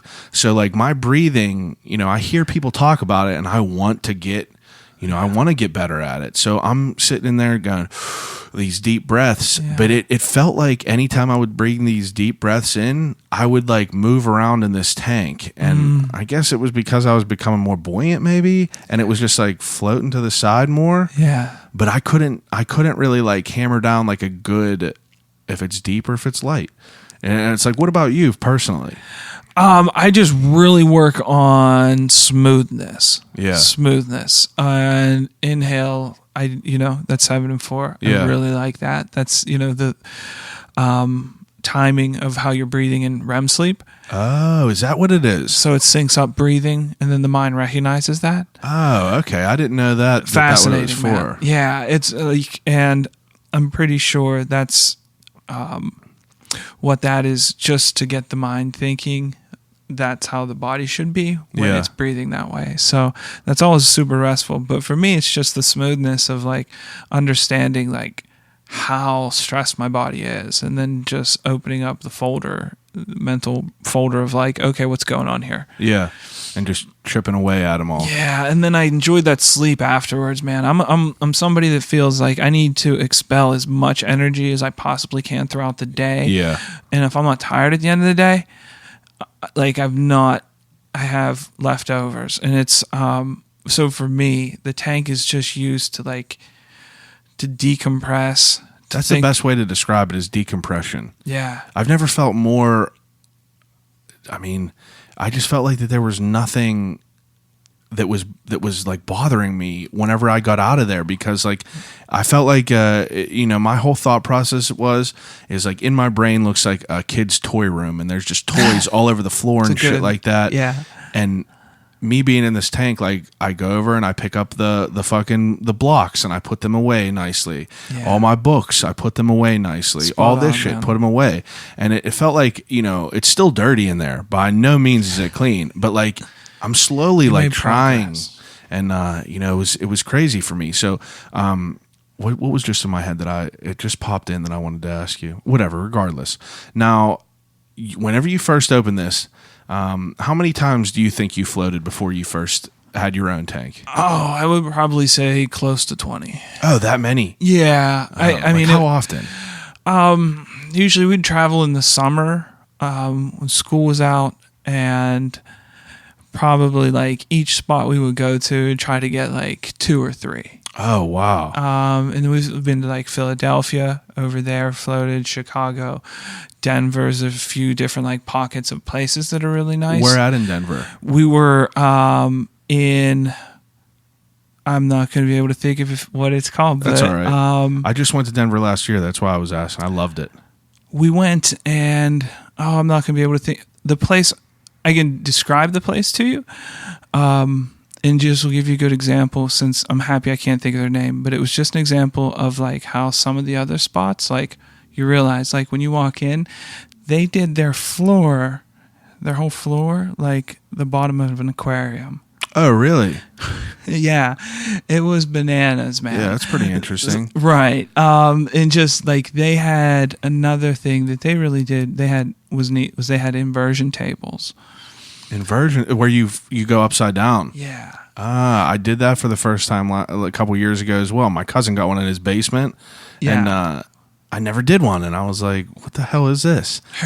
Her name's Lisa, and she has like a different cat. But we were out there for a little while because she was kind enough to be like, "Hey, this is how the business works too." Yeah. Now, were you floating like consecutive days, or like do you float like consecutive days, or do you take space in between? I don't. I'm very regimented with my floats. I find that that's the only way to do it. I do Monday nights. And Monday nights. Yeah. And for me, that's just a good rhythm of my week. Yeah. I'm with both of our kids on Monday. So, like, some silence is very much appreciated at the end of the day. Oh, that's a good point, too, yeah. And it's just a good way to get a great night's sleep. Before that, when we didn't have our own tanks, man, we were just like, wherever we could get a float in. Yeah. Because, like I said, it's just one of the best things you could do for your body and mind. Do you think you could do it too much? I don't know if too much would be. I've read people and blogs of people who've done 30 in 30 days. Oh, wow. Yeah, I wouldn't say there's like too much, but in my mind, I see it as like a practice, a wellness practice, where between each float, whether it's just smart to take some time and reflect on what you just experienced too. If you're just That's a good point, trying to like power through and do it, or I mean, we host some people with injuries, like athletes that come through and stuff that float like regularly for like the healing properties of like, my legs feel better. I don't, I'm not as sore the next day or what have you. Don't let me forget that. We got to talk about the healing properties of it after this. Right on. Okay. But if it's like something where I'm going to be spiritual and just float for 30 days, like, I don't know, man. Yeah, I get it. I knew it had to be a hard question because, I mean, I guess everyone is just so different too. Right. I mean, it all depends on how that tool works for you, I would guess. Yeah. But now, how many times do you think you floated, if you had to take a guess? Sure, man. I would probably say a couple hundred by now. Now, what is your process? I mean, like, how do I want to phrase this? How do I want to think about this and say it? Now, in the beginning, I'm sure it was disorganized. Now, do you feel comfortable whenever you're in a tank now? Like, do you feel like at home almost? Yeah, it's a really nice space. It's I can't remember the quote of Jim Carrey. I think he's definitely fallen off into some like really good psychedelic experiences and sharing like you're telling me a different side of the world. But he ain't talks, that incredible how the fucking mask, right? I mean, you would never know that like back then you're watching Liar Liar and shit like that, and now this dude is saying wild shit. Well, he's a real interesting story about one of the stories he told on Oprah. Fucking love Oprah. Oh, I'm all and about it. He had said that he wrote himself a check for like $1 million and put it in his wallet and drove around Mulholland Drive and all these like baller places before he had that. And then it was like almost to the day, that he had that money in the bank to write himself that check. Like, he's a real interesting story.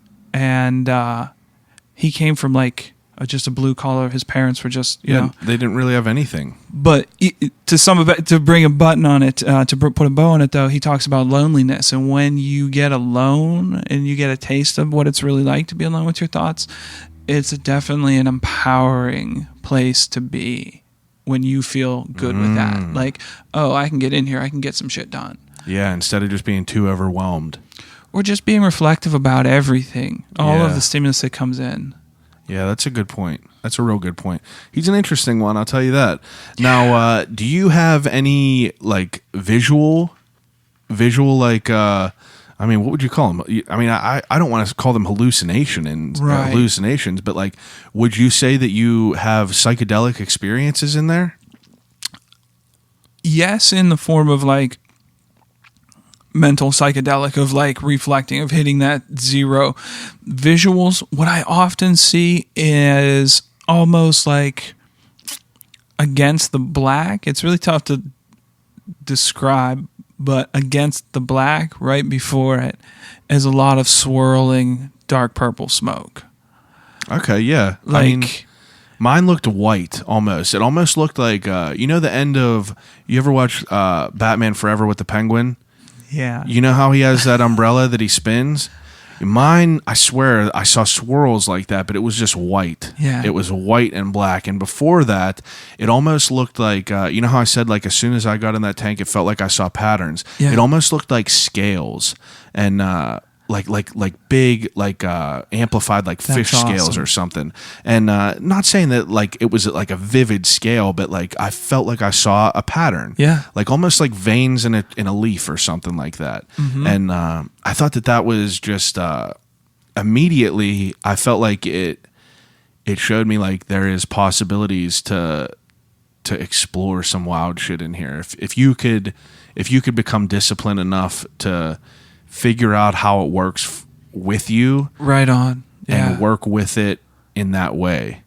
And basically, I mean, it's a tool. You use a tool for however you want to do it. I could use a saw to just cut a piece of wood. Yeah. Some people could build a fucking chapel. Right. You know what I mean? It's I just do. all depends. But I have all these thoughts popping into my head that I want to ask you about. Right on. The healing process or the healing properties. Yeah.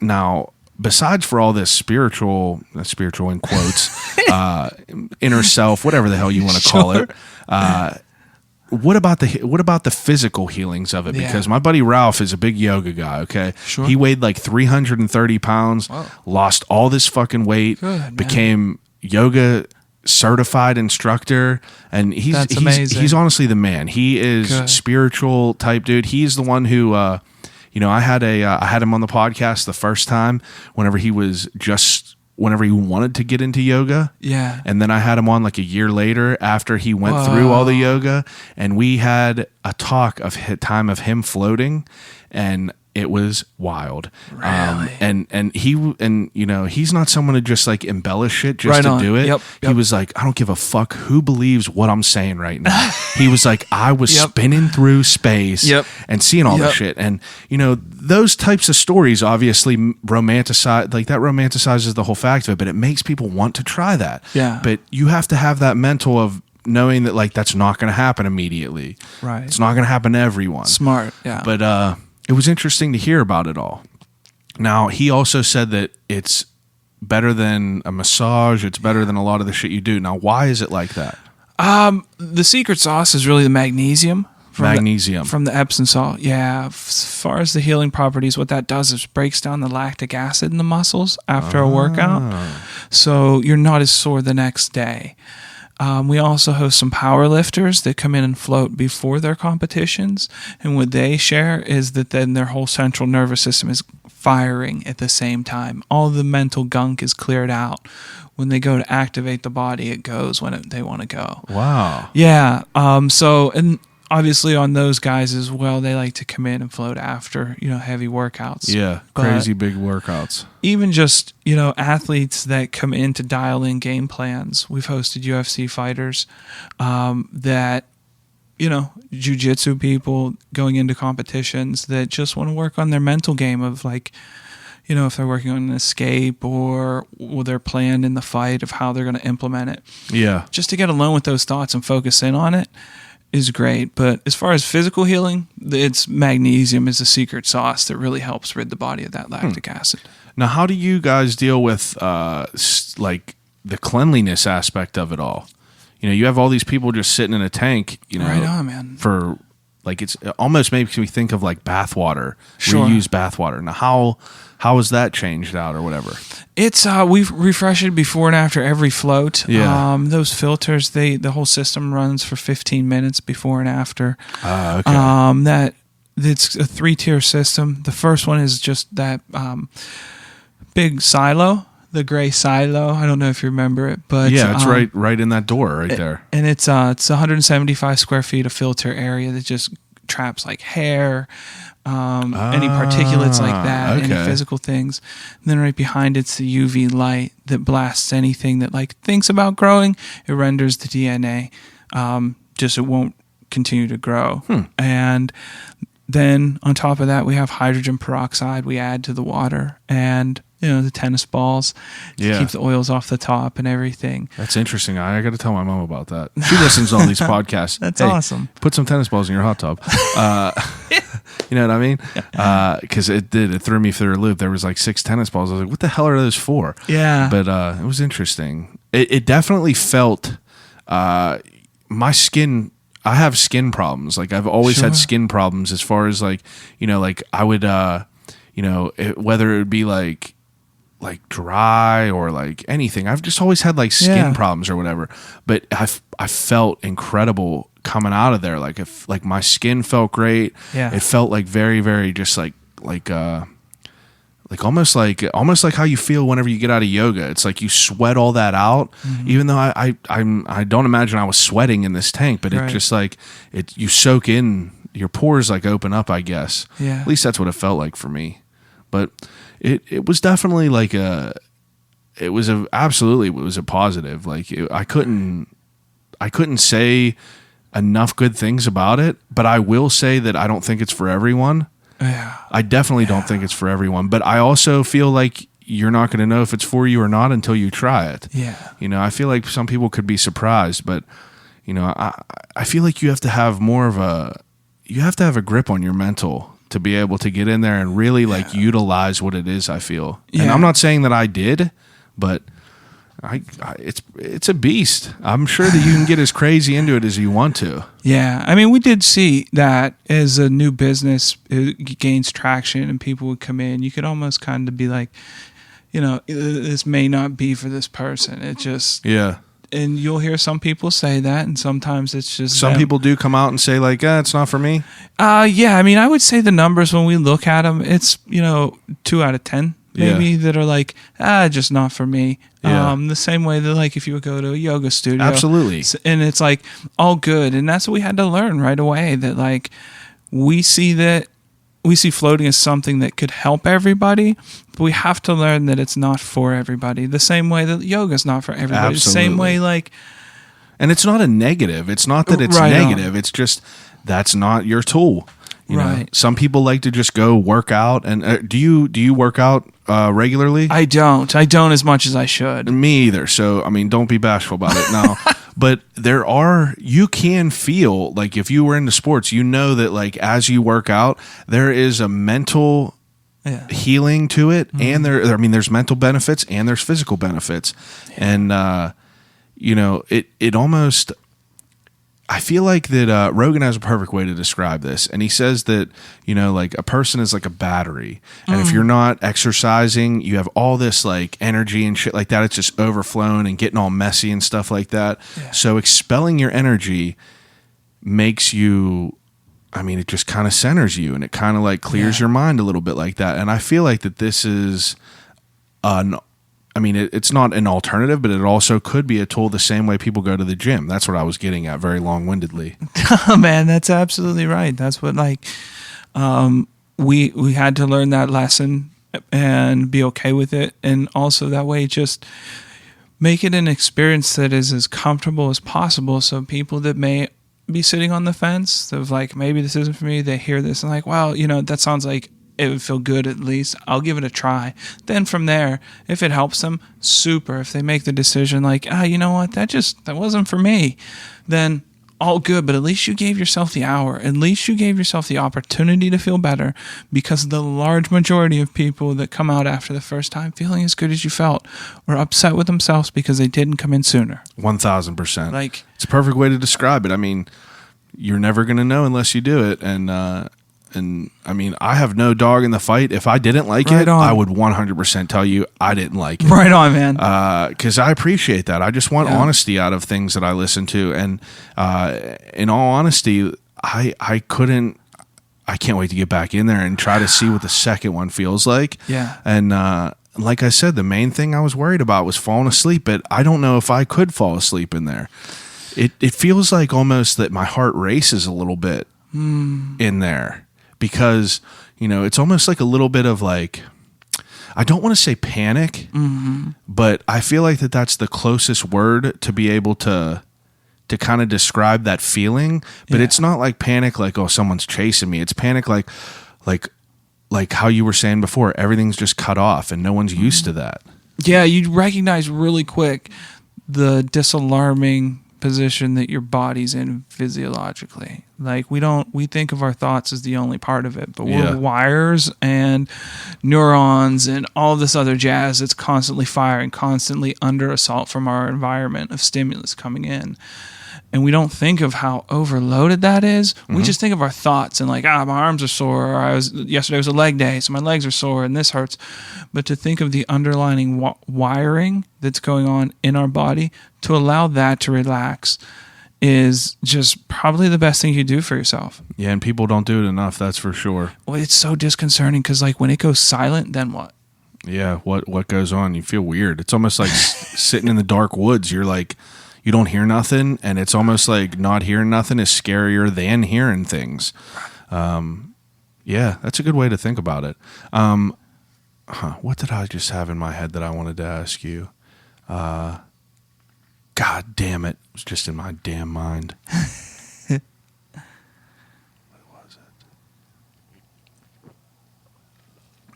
I don't know. I'll think about it maybe. But, okay, so do you have like a goal or a plan with what you want to do with this? Like, do you want to expand? Do you want to just kind of make the place you have a more... In my head, like when we opened, it was just, we were lucky just to have somebody to rent to us, to be honest with you. When we would go and visit properties and we would share what we were doing, people were like, okay, yeah. Oh, really? You had that type of... Oh, shit, man. We went to 13, 14 different properties. Really? And people were like, you're going to do what?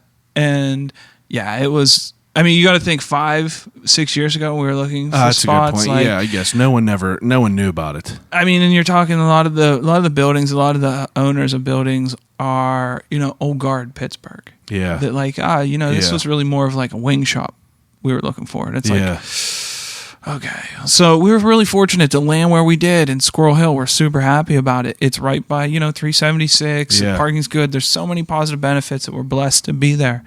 But, long term, I would like to start pairing other more fringe wellness practices like cryotherapy, have a spot for yoga, have a spot for, meetings, different things.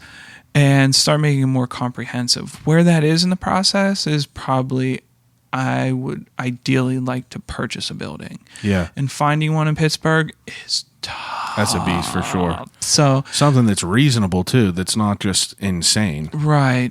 So that's probably like, I like to look at, that's the big hairy goal of like way out there, probably like 2-3 years. Yeah, yeah. But just to keep refining the process and be happy like at headquarters, making like the experience the best we can. But yeah, ultimately I would like to make Levity a more comprehensive spot where people could go and have a juice bar and have different like complimentary services. Yeah, absolutely. But like I said, at the time, man, we were just thankful to get a spot that would let to have someone that's put there. float tanks in. Yeah, exactly. Now, what was the process of like, where do you find a tank? How did you decide on the tank to get? Dude, I floated in them all. I fucking floated in them all. And ours are not the sexiest tanks, but they are the best experience. And that's what I wanted. Now, why do you say that? Why? There's just some really nice, well-made tanks. They're fiberglass. Okay, yeah. And they look like they're designed by Apple. But there's just a lot of design flaws with them too. And being like part of a couple different forums of float center owners, I know there's quite a bit of problems with them too. Okay. When we were opening and looked at the different tanks, it came down between like 2 of them, and one of them, the tanks we have, I just kept coming back to. It's the best experience, literally the best experience. If we are doing a simple, transparent service here, do we want something with jazz and lights and like all of this nonsense, or do we want simple, straightforward? This is the practice, and that's why we went with our tanks, because the experience is just the best. But yeah. Have you had any negative problems that you ran into as far as like, anything random that would come up? Like, yeah, I mean, just build out of an old Pittsburgh building was insane. I bet. Other things, just like it was fine tuning in the process of walking through as if it was our first float ever, right down to like our doors lock. I've floated at places where the doors don't lock. Like, that's not a good feeling. I didn't lock my door. Dave gave you a good feeling. No need to lock. Well, that's what he said. He was like, doors lock if you wanted to, but like, right. I would have heard if he would have came in. You know what I mean? Like, what's that door? What is that going to do? If someone wants to get me, I think of, I love horror movies and shit like that. I just think of fucking Final Destination shit where like, the shower head falls off and it shuts me in there and people forget that I'm in there. And like, there's a movie called Urban Legend or I think it's I Know What You Did Last Summer too, maybe, but they're in a tanning bed and someone, the killer like wire ties it shut. And I'm just like, after that 30 seconds of like, man, I could get stuck in here. It's fine. But I agree with you that like it was a you got a good spot. Like I think that it looks good. It's visually pleasing and it's just I mean, I obviously only met Dave, but he he's a good dude and from what I gathered. Yeah. And that's what it was all about, man, creating that experience because we do understand, like you said, it's weird. It just is. No matter which way you're going to cut that pie. Yeah, it's bizarre. It's not what is normal. And so for us, like I said, just those making it as comfortable as possible and like really like that shower to wash off the world under that like to get in there to float. It's all like simple. It's all straightforward. It's all around that experience. Yeah, it wasn't too much. I didn't feel overwhelmed as far as like, details of things to do, but it was a great time. I really, I enjoyed it. Absolutely. All right. I mean, is there anything that I missed? No, man. I was trying to think if there's any questions. How did you feel when you first stepped out? I felt almost like whenever I walked outside of hot yoga, it's like it feels like your body got rid of some toxins. Yeah. Whether it did or not, that's the thought process that I had. I think it also is the feeling you get whenever you get out of a hot tub. Your pores open, and that allows things to leave your body. In my mind, it does. It might not scientifically, but that's how I felt. And I knew I was just excited to get under that shower because Dave was like, "Don't take a hot shower." Right. He was like, "It's better to take a colder one and let your body react to the warmth." Yeah, and smart. Then just take a hot shower and go to water that's not as hot because you might not feel as comfortable. And I'm glad that he told me all this shit because I would immediately ripped on that hot water. But whenever I got out of there, I put on that shower and it honestly was it. That was, besides the float, that was my favorite part. It felt so good. And that soap you use, I think I even asked him, is it called Buford's? Dr. Bronner's. Bronner's, that's it. Yeah, we use the hemp soap. God, it was I told my wife about it as soon as I got home. I was like, I'm buying it immediately. Because it smelled incredible. And it was just, I want to wake up to that in the morning. Yeah. It makes me feel like that I want that in the morning. Like that smell. Like you ever see them weak ass Clearasil commercials where like we got the citrus exploding bubbles that wake you up in the morning. Yeah. I like all that dumb shit. I got candles burning all the time. I like good smells. Right on, man. Can't beat smells. All right, so I do an ending segment with all my guests. I'm very curious about this for you because I have no idea where you could be with this. So the last segment I do with my guests is a segment called Desert Island Questions.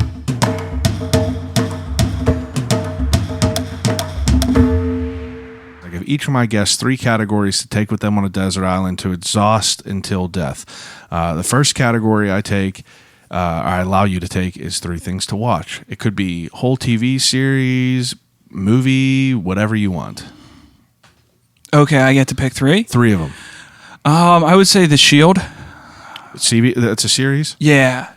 Cop series? Yeah. Okay. That was the first one for FX really flexed and they started using cuss words on the television. Oh, did they? Oh, it was groundbreaking at the time with Michael Chiklis. That was him, Michael Chiklis. That's it. I was going to ask you who was in there. Yeah. I would say, I'm trying to think of something for a good vintage, feel good when I'm getting hungry. I would say Cheers. Cheers. Dude, it's on Netflix. I would put that on. It's a comfort thing. And then, gosh, something to watch. I would say any UFC. Are you a UFC guy? Huge. Oh my God, I'm a huge UFC guy. Really? Oh, insane. What did you think about the Khabib fight? I was about to say kebab. You were. I was going to ask you about BJ Penn. What about him? What do you want to know? I think he is a mess. I think he's a big mess. He is a mess, and I loved him. You know, I wanted him in the beginning. Who did not like BJ Penn? Dude, I am such a fan of UFC 94 when he fought George St. Pierre, and that was the first time people downplayed. BJ was going for a second belt. He would have been the first ever champ. At the current time, he was the lightweight. He was 155. He was the guy going up to challenge George St. Pierre at welterweight for the belt, because I have the poster. I have the fight poster with all of their signatures. The event poster. You're that big signed, into it. where they both have the belt, yeah. one over the shoulder, eyeing up. So to see where BJ's at now. How long you been into it? Dude, from the early days, like when I can remember being at my grandma's house, and this is how far and how long ago as a young child, where we would have to walk across the street and rent it. Oh, and we rented like UFC 1. Yeah. Where we would have to send the guy back into like the room with the pornos. Oh, yeah. Do you remember that movie places that had porn sections in the back? Fucking like the doors. This place in Olympia Shopping Center, I think it was called... Of course. I think it was... You know where that is? Olympia Shopping Center? But it just sounds right. It's funny. It was right next to a pizza place, but you walked in there, and in the back, there had a beaded curtain. All right, I'll never forget that. And I remember sneaking back in there. And I remember turning to the left and seeing a movie with a dude that was dressed as a chef that had his arm over where a girl's nipples were. I'll never forget that in my life. That's hilarious, man. I bet you a lot of people forgot that movie places had porn sections. Yeah. But that's how long it's been, where like the fella had to go back because we'd say we want UFC 1, and so I've been watching forever, man. Wow, that's incredible. We said BJ. Who was the one before the Khabib fight? Man, I think here's the move. I think what happens, because I don't know if you saw the post-fight presser with Dana, where someone asked him about GSP and Khabib. No, dude, when you get a minute, YouTube that and I'll watch it. And he said, "Sure." There was a long, awkward pause, and then here apparently, in Khabib's contract, there's like a GSP clause. Yeah. So I think Khabib was saying fight week that he wants Tony Ferguson next. I see that he's mentioned it, and you always see these people mention these fights, these crazy fights, and you're just like, is it going to happen? Is it? But I don't understand how people could talk shit on his style. Like, people are just like, he's boring. No, you're like, yeah. Are you a fucking idiot? Like, imagine rolling around with Conor McGregor for even a minute. Even 1 minute, you will never be more tired in your life. No, yeah, and that's what people don't understand. For this dude to be on the ground, like, you have no idea what that would be like, and people have the audacity to boo. It makes me insane. Yeah, it makes me insane. Yeah. Whenever I watch a fight and people are just like, boo. Like, for instance, Wonderboy Thompson and Tyron Woodley. All right, it was a boring fight, but like, it was tough. It was a boring fight, but it was only boring to people who want to see someone just get knocked out. Yeah. It was a very stylistically tough matchup to watch, but it was very high level. They weren't making any mistakes there. That's because if you make one mistake, Tyron Woodley's going to knock you the fuck out. Yep. You know what? I was super disappointed whenever he lost. He lost to was it Usman? That was amazing, man. The level I am so. I don't think they're going to get Colby Covington and Kamaru Usman done. No, I don't think. I think that because who's he supposed to fight now? Usman. He's supposed to fight. They were talking about someone else. They just announced Masvidal and Nate Diaz for Madison Square Garden in November. So probably whoever wins that. But man, Khabib's a beast. I think he takes Tony Ferguson. I think he gets through Tony Ferguson, and that gives George 6 months to get in the USADA pool. And because Khabib's always talked, he doesn't want to fight for like long. I think he's got 2-3 more fights, and then he rides out max the sunset. Max three. Like, but did you see the video of him fighting Conor? And there was a video that said Khabib is one of the greatest fighters of all time, and here's why. And it's while he's fighting in the ring, he's talking, and he's sitting there to Connor. He's like, "Let's talk now," and just beating his ass. And people are booing in the background, and it makes my blood boil, because like every UFC I watch with my buddy, who we've been watching Rogan forever. Sure. Every single UFC we just watch together, and it's. I don't watch. I played football for 15 years of my life. Gotcha. Don't watch a game. It's tough, right? I don't watch. Not even if we were the Patriots, I still wouldn't watch it. Yeah. I just don't care. UFC, I've become obsessed with, and I've been obsessed. Now, back to BJ Penn, though. So this dude was once, he was on the Mount Rushmore. Oh, easily, yeah. Yeah. He was, not anymore. No. He is a fucking nut now. What do you think happened with that? I think I saw it as a coach. I saw it, certainly not to that level, but with BJ was always just very talented. Very talented. BJ never really had to work much. BJ was always surrounded by a lot of yes men. Yeah. And he experienced success early, and kind of like there's stories of that Chael Sonnen has shared about Dan Henderson not training much and just kind of showing up and being able to do it. Animal. Right. BJ was the same way, but he was a more party lifestyle. There's, he has domestic violence reports out on him from his wife. It's crazy. From his kids. Like, he's fucking nuts. And that's where it's like, I think it's one of those things. I'll be real interested when Dana said that, like, that's a wrap for Done. BJ. Yeah. I'm really interested to see Bellator or Ryzen or pick him up. If I hope Ryzen does, and I hope they juice him the fuck up. Are you not a fan of USADA? I am a fan of USADA because I like the respect that some people have. I like people that are, I am 100% real. Like, for instance, like Cowboy, someone like him, like Cowboy Cerrone, like that dude don't give a fuck. He's in a fight, and if he wins, he wins. If he doesn't, he doesn't. Yeah. But like, make no mistake, I love me a beefed up Vitor. I love it. Spin kicking Luke Rockhold's head into the second row. I love it. Spin kicks. Michael Bisping, spin kick. I feel like that I would like it to be... it breaks my heart whenever I see people like Cody Garbrandt get beat by TJ Dillashaw, and people think that TJ Dillashaw is just like pissing clean the whole time, but then all this shit happens, and it breaks my heart for people like Cody Garbrandt because Cody Garbrandt used to train in Pittsburgh. He trained at Fight Club. I ran a clothing company like 3 years ago, or in 2013. The fuck. That was something fell in my cupboard right there. Oh, good. Sounded like a fucking ghost. It did. You were talking about ghosts earlier. Yeah, I was. But Cody Garbrandt like wore my shit. I've talked to him. He was a cool dude, and then he becomes like the champ. And then it just falls apart like this, and everyone's just like, oh yeah, TJ Dillashaw, he's a fucking goat. But then you have all this stuff come out, and it breaks my heart. So I would either like the UFC to have two. I would like it to be like, the regular UFC, USADA and shit like that. And then I would like it to be UFC Blitz, like NHL, like NFL I remember Blitz. that game. Yeah. If you let these old motherfuckers juice up, give them some juice and let them go in there and beat the fuck out of each other. I agree. I think the only thing, when there's separation, there will still be people in the clean league 100% playing games. So I say you just go like, hey, the doors are open, boys. Like, as long as you have a doctor's script, that's all we care about. Yeah. And if you choose not to, and you want to be that lone warrior, you'll probably go out there and still win some fights potentially, but you ain't. You're not. And that's where that's where I think they need to go. I'll be really interested, because the Reebok deal is up close. Good. Same. That shit is trash, and it ain't fair to the fighters. It's heartbreaking. And so I hope USADA just goes away. I think USADA robbed us from another Brock Lesnar fight.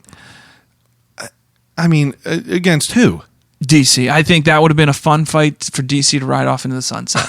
I mean, it would be, but like, I don't know. I feel weird about Brock. Like, it's cool watching him fight because like he's a freak, but like, if he wasn't as big and built like he was, he would get fucking shit on. You know what I mean? Like, I do. It's interesting though, because like UFC is my favorite thing to watch, just because it's not a team sport. It's people are that's the closest thing to the gladiators that we have. Right. People were in there beating each other senseless, and it sounds very, very graphic and very, very violent, but every 99.9% of the time they get out there and they finish, and one person gets knocked out, one person not, and they hug and they embrace each other, and they're doing it for I don't know. It's a whole different podcast I can get into. I can get into a whole different thing, but UFC is absolutely my favorite. My wife, every time something comes on, I'm always like, I'm busy Saturday. It's the biggest UFC of the year. And she goes, it's always the fucking biggest, huh? Last one was big. This one's big. Yeah.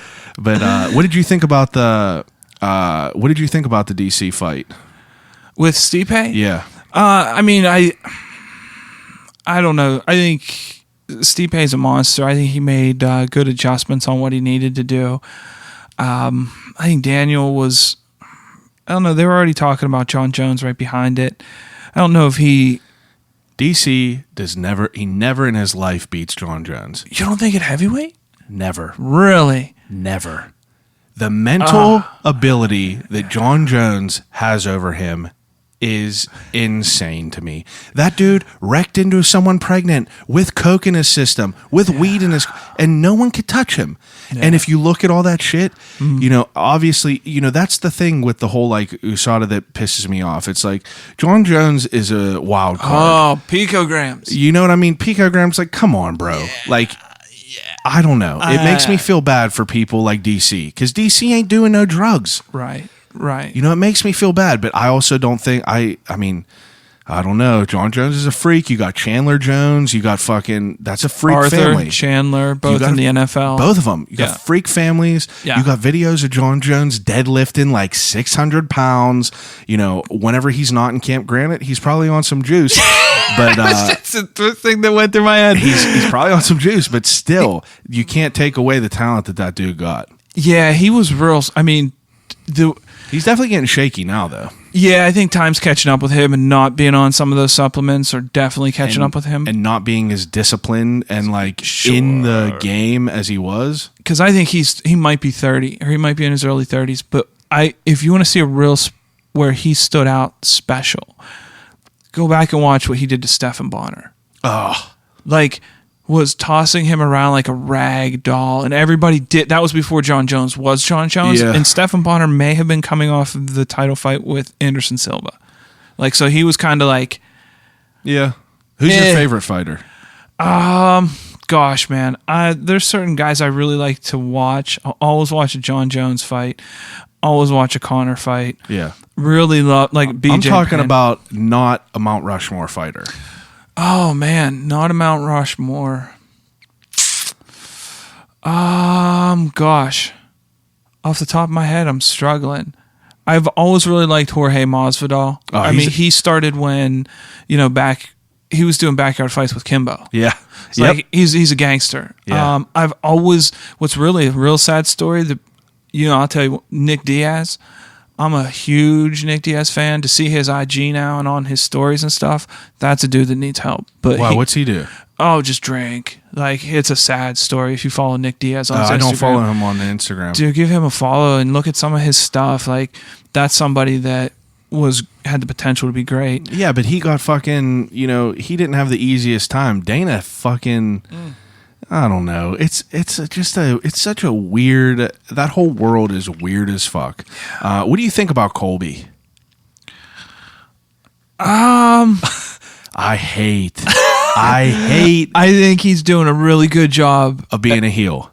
Yeah, he's. I mean, and you can't deny it, when he walked into the event center and the whole get up, whole place just erupted in boos. Yeah, and Rogan was like, well, I think Colby Covington just walked in the building. He wasn't even on the Jumbotron. He wasn't even on TV. He just walked in and people started booing. I just feel like that's so fake. I'm sure he likes, he might be a Trump supporter, but I hate when people do that. It's not fucking WWE. That's why I'm not a big fan of Bellator. Really? Is because I don't like I don't like the theatrics, really. Really? I don't want to watch them theatrics. Yeah. It almost makes me feel like that fights are, it almost lets that, it's like having a cup of water and like having a black ink drop go in there. It's like I see these theatrics and like people walking out and like giving the old like, suck it and shit like that. I'm just like, it makes me think that I'm watching like a wrestling match, but I don't know. It's definitely crazy though. The UFC's getting his wind again. If there was a lull for a little bit of time, but some crazy shit. Who do you think the next breakout star is? I've got one in my pocket. If you want a minute, I can share mine. Go ahead. Israel Adesanya. Oh, I mean, he's a fucking animal. I think he's going to be breakout if he ices Robert Whittaker. I think he's the next big pay-per-view draw for them. You know who I'm really excited to see fight again is Gaethje.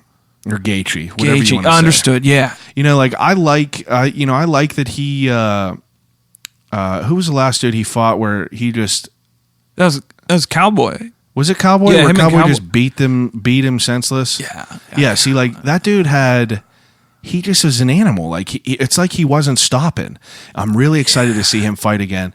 And I like that. I like the people that are like quiet, kind of, that aren't just out there like I'm gonna fuck Conor up, and not just like trying to get the publicity, but also really like feel passionate about like saying fuck you to like Colby and shit like that. Yeah. I like that stuff. But as far as breakout people, who's gonna do some shit is who Kama Worthy is from Pittsburgh. Yeah, Kama Worthy. Did you watch that fight? Yeah, I'm talking to him next week. I can't wait. That's awesome, dude. I had him on. He was my third episode ever.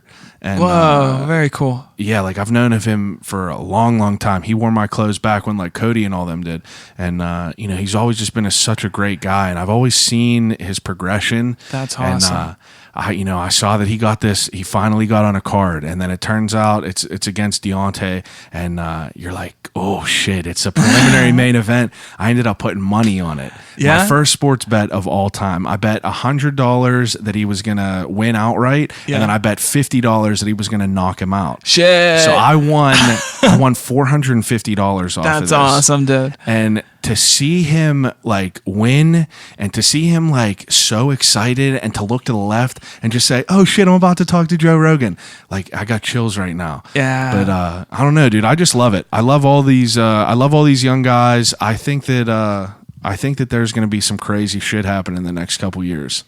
Yeah. A lot of these younger people are going to come up here and just start, because all these goats are just like, they're phasing out.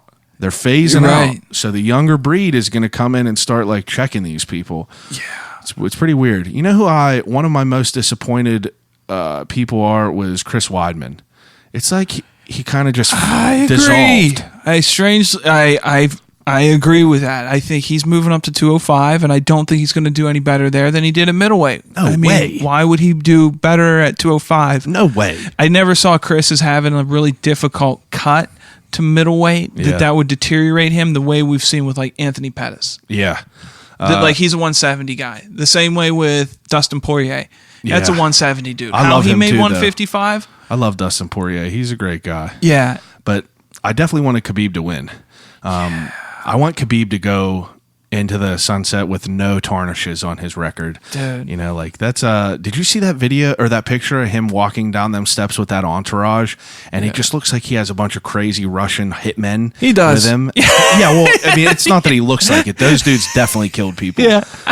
100%. But I love it. I love the UFC. It's absolutely my favorite. Who do you think gets the next shot at Khabib? Who do you book in the next spot? I mean, I don't know. Like, I honestly have no idea. Like, who the fuck? Like, you never know who they're gonna pick. I would love to see a GSP fight. I would, but I don't think it's gonna happen anytime soon. I don't think it'll be next. But no, definitely not next. But I think that that is what I would love to see with him. Whoever he has next, I feel like they're all going to be the same fights. He's going to put him on the ground and just, smother him and, strangle him to death. Yeah. Because what else is it? I would love to see him and Conor fight again, but I think it would be the same thing over. I love the theatrics of Conor. I really love it just because like he could back it up. Yeah. He can back it up. And at first you're like, this motherfucker, this little Irishman is talking too much shit. But then he starches fucking Jose Aldo and Chad Mendez on 2 weeks. Yeah, Chad Mendez. But I mean, I don't know. It's just, who would you want to see? Who would you want to see fight him? I think the match to make is Ferguson. Tony Ferguson. I mean, but do you think it'll happen? He just beat Pettis. I think he would be the next one. He's a killer, man. I think what would be interesting for Tony is his guard game and how good he is off the back. Yeah. He cuts people up with them elbows. And he's a very he'll cut you up with those elbows. And if Habib gets past him, man, then maybe a GSP fight, because I can't quite see anybody else in that division unless Gaethje comes out and like starches Conor McGregor. Or it's hard for me to see that though. I hope.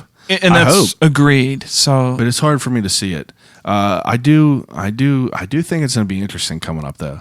All right, before we get into, I'll have a whole nother podcast talking about UFC. Sorry, man. If you want. That's all right. That was my third one, UFC though. I would watch UFC. I'll give you all of it because I would love to just have all of them. I've been thinking about buying Fight Pass just so I could. So what I want to do is I'll tell you off air because I don't want no one taking it.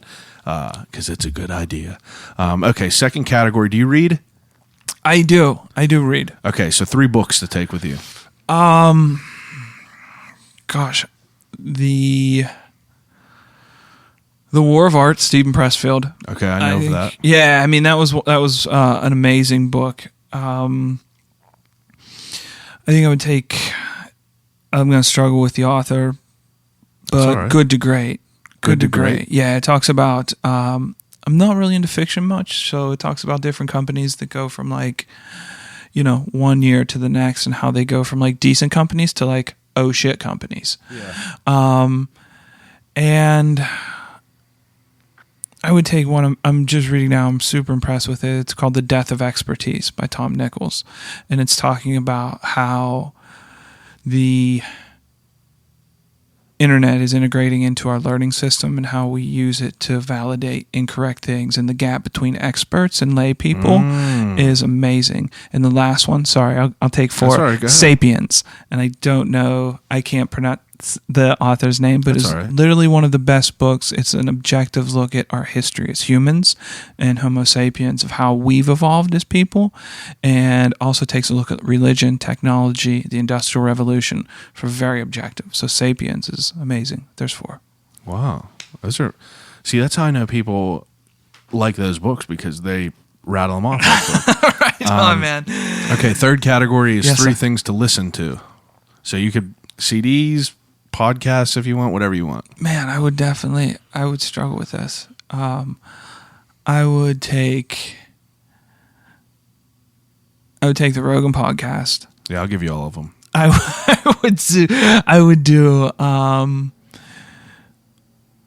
the whole collection of Jimi Hendrix and that's good. The whole collection of Pink Floyd. Oh, okay. If I'm on that island by myself, I got some time with the stars. Yeah, that's good stuff. Man, Jimi Hendrix, unreal. I really just now just throw it in Spotify playlists, and so to drill it down through whatever. Yeah, man. That's good though. It's hard for people to drill down CDs or artists and stuff like that, but that's why I ask all them questions, because we obviously know you're into floating and getting in touch with the inner self, but sometimes people throw off movies and you're like, damn, I didn't never expect you to pick that. Right on. But okay, so the second to last question I ask is a death row meal. So whatever you want to eat from wherever you want. Oh, this is awful, but I say if it was a death row meal, I would take. Oh, it sounds so bad, but I would just do something some fast, some Taco Bell. You like Taco Bell? I would probably regret that as I was rolling into the chamber. But man, that Taco Bell's good. Fuck, dude, it's designed to taste good. It's not even real food. I know it. I'll eat 10 soft tacos without even blinking an eye. Dude, if they were well, you're going out and I don't have to think about how bad it is for me, fucking give me all the tacos. Without blinking an eye. I wouldn't even think twice, man. Just rip through. Whenever I was in high school and I played football, I would just go get one of them share boxes. Bop, bop, bop, just down. That's man. So yeah, that's such a lame one. If I would, That's all right. That's not a lame one. I would go Taco Bell. All right, I accept that. That's good. All right, and the last question I ask everyone is if you could have a conversation with anyone alive or dead, who would it be and why? Oh Jesus. I would say Elon Musk. Oh, that's an interesting one. Yeah. Never know if that guy's a fucking robot or not. And that's why I would want to see. I think that that Rogan interview was bizarre. Because Really? Did you watch it? I did. I thought it was bizarre. Not that I didn't think. I thought it was bizarre that like as they were talking, it was like Elon Musk would look and then like shake his head like you're allowed to speak now. Like I'm done speaking. You're allowed to speak. But it was so weird. Like, and the way that he hit that joint just like was just Didn't weird. look natural. Yeah, it was just weird to me. I believe that was his first joint. Oh, ever. I think it was a blunt, to be fair, but regardless, like, come on. You've seen it a million times, movies, everything. He looked like a fucking, like the dude on Monopoly or something with that fucking cigarette extender. I was like, what is this guy doing? You're one of the most powerful men in the world. You ain't never smoked weed before, and like you've never seen it. But I don't know. Elon Musk would be a fucking wild one, though. Well, man, I really like the Rogan podcast with Neil deGrasse Tyson. Yeah. And to compare The like most recent? I haven't got to the most Okay. recent one. Yeah, but then I've listened to the other one. There was one where Neil was on and then Elon was on like maybe 2 weeks after. Yeah. And so Neil and Joe were talking about traffic in LA and how horrible it is. And Neil was like, well, man, there's nothing really you can do because tunnels. You can go. Yeah. And then, well, Neil was like, he said there was nothing you could do. You could go somewhere this, and it was like, well, I guess you kind of to show the level of intelligence between like the 95 and 99%. That 2 weeks later, Elon was like, yeah, it's not a big deal. You just go 3-dimensional and you make tunnels. And it was like, fuck. Neil deGrasse Tyson was just like completely stumped with this, and fuck, like Elon was just like, no, what we're gonna do is go 3-dimensional. We're gonna take you underground and we can stack you up, and then it'll take care of traffic. It's so weird listening to someone like talk in such certainty that it's gonna happen, and it's also so bizarre to hear someone of that, like you said, the 95, 97, whatever the hell, talk about like how whenever he was like, I told them about artificial intelligence, they didn't listen. And you're just like, what? Like, and you see that movie Transcendence with Johnny Depp and shit like that, or like what's it,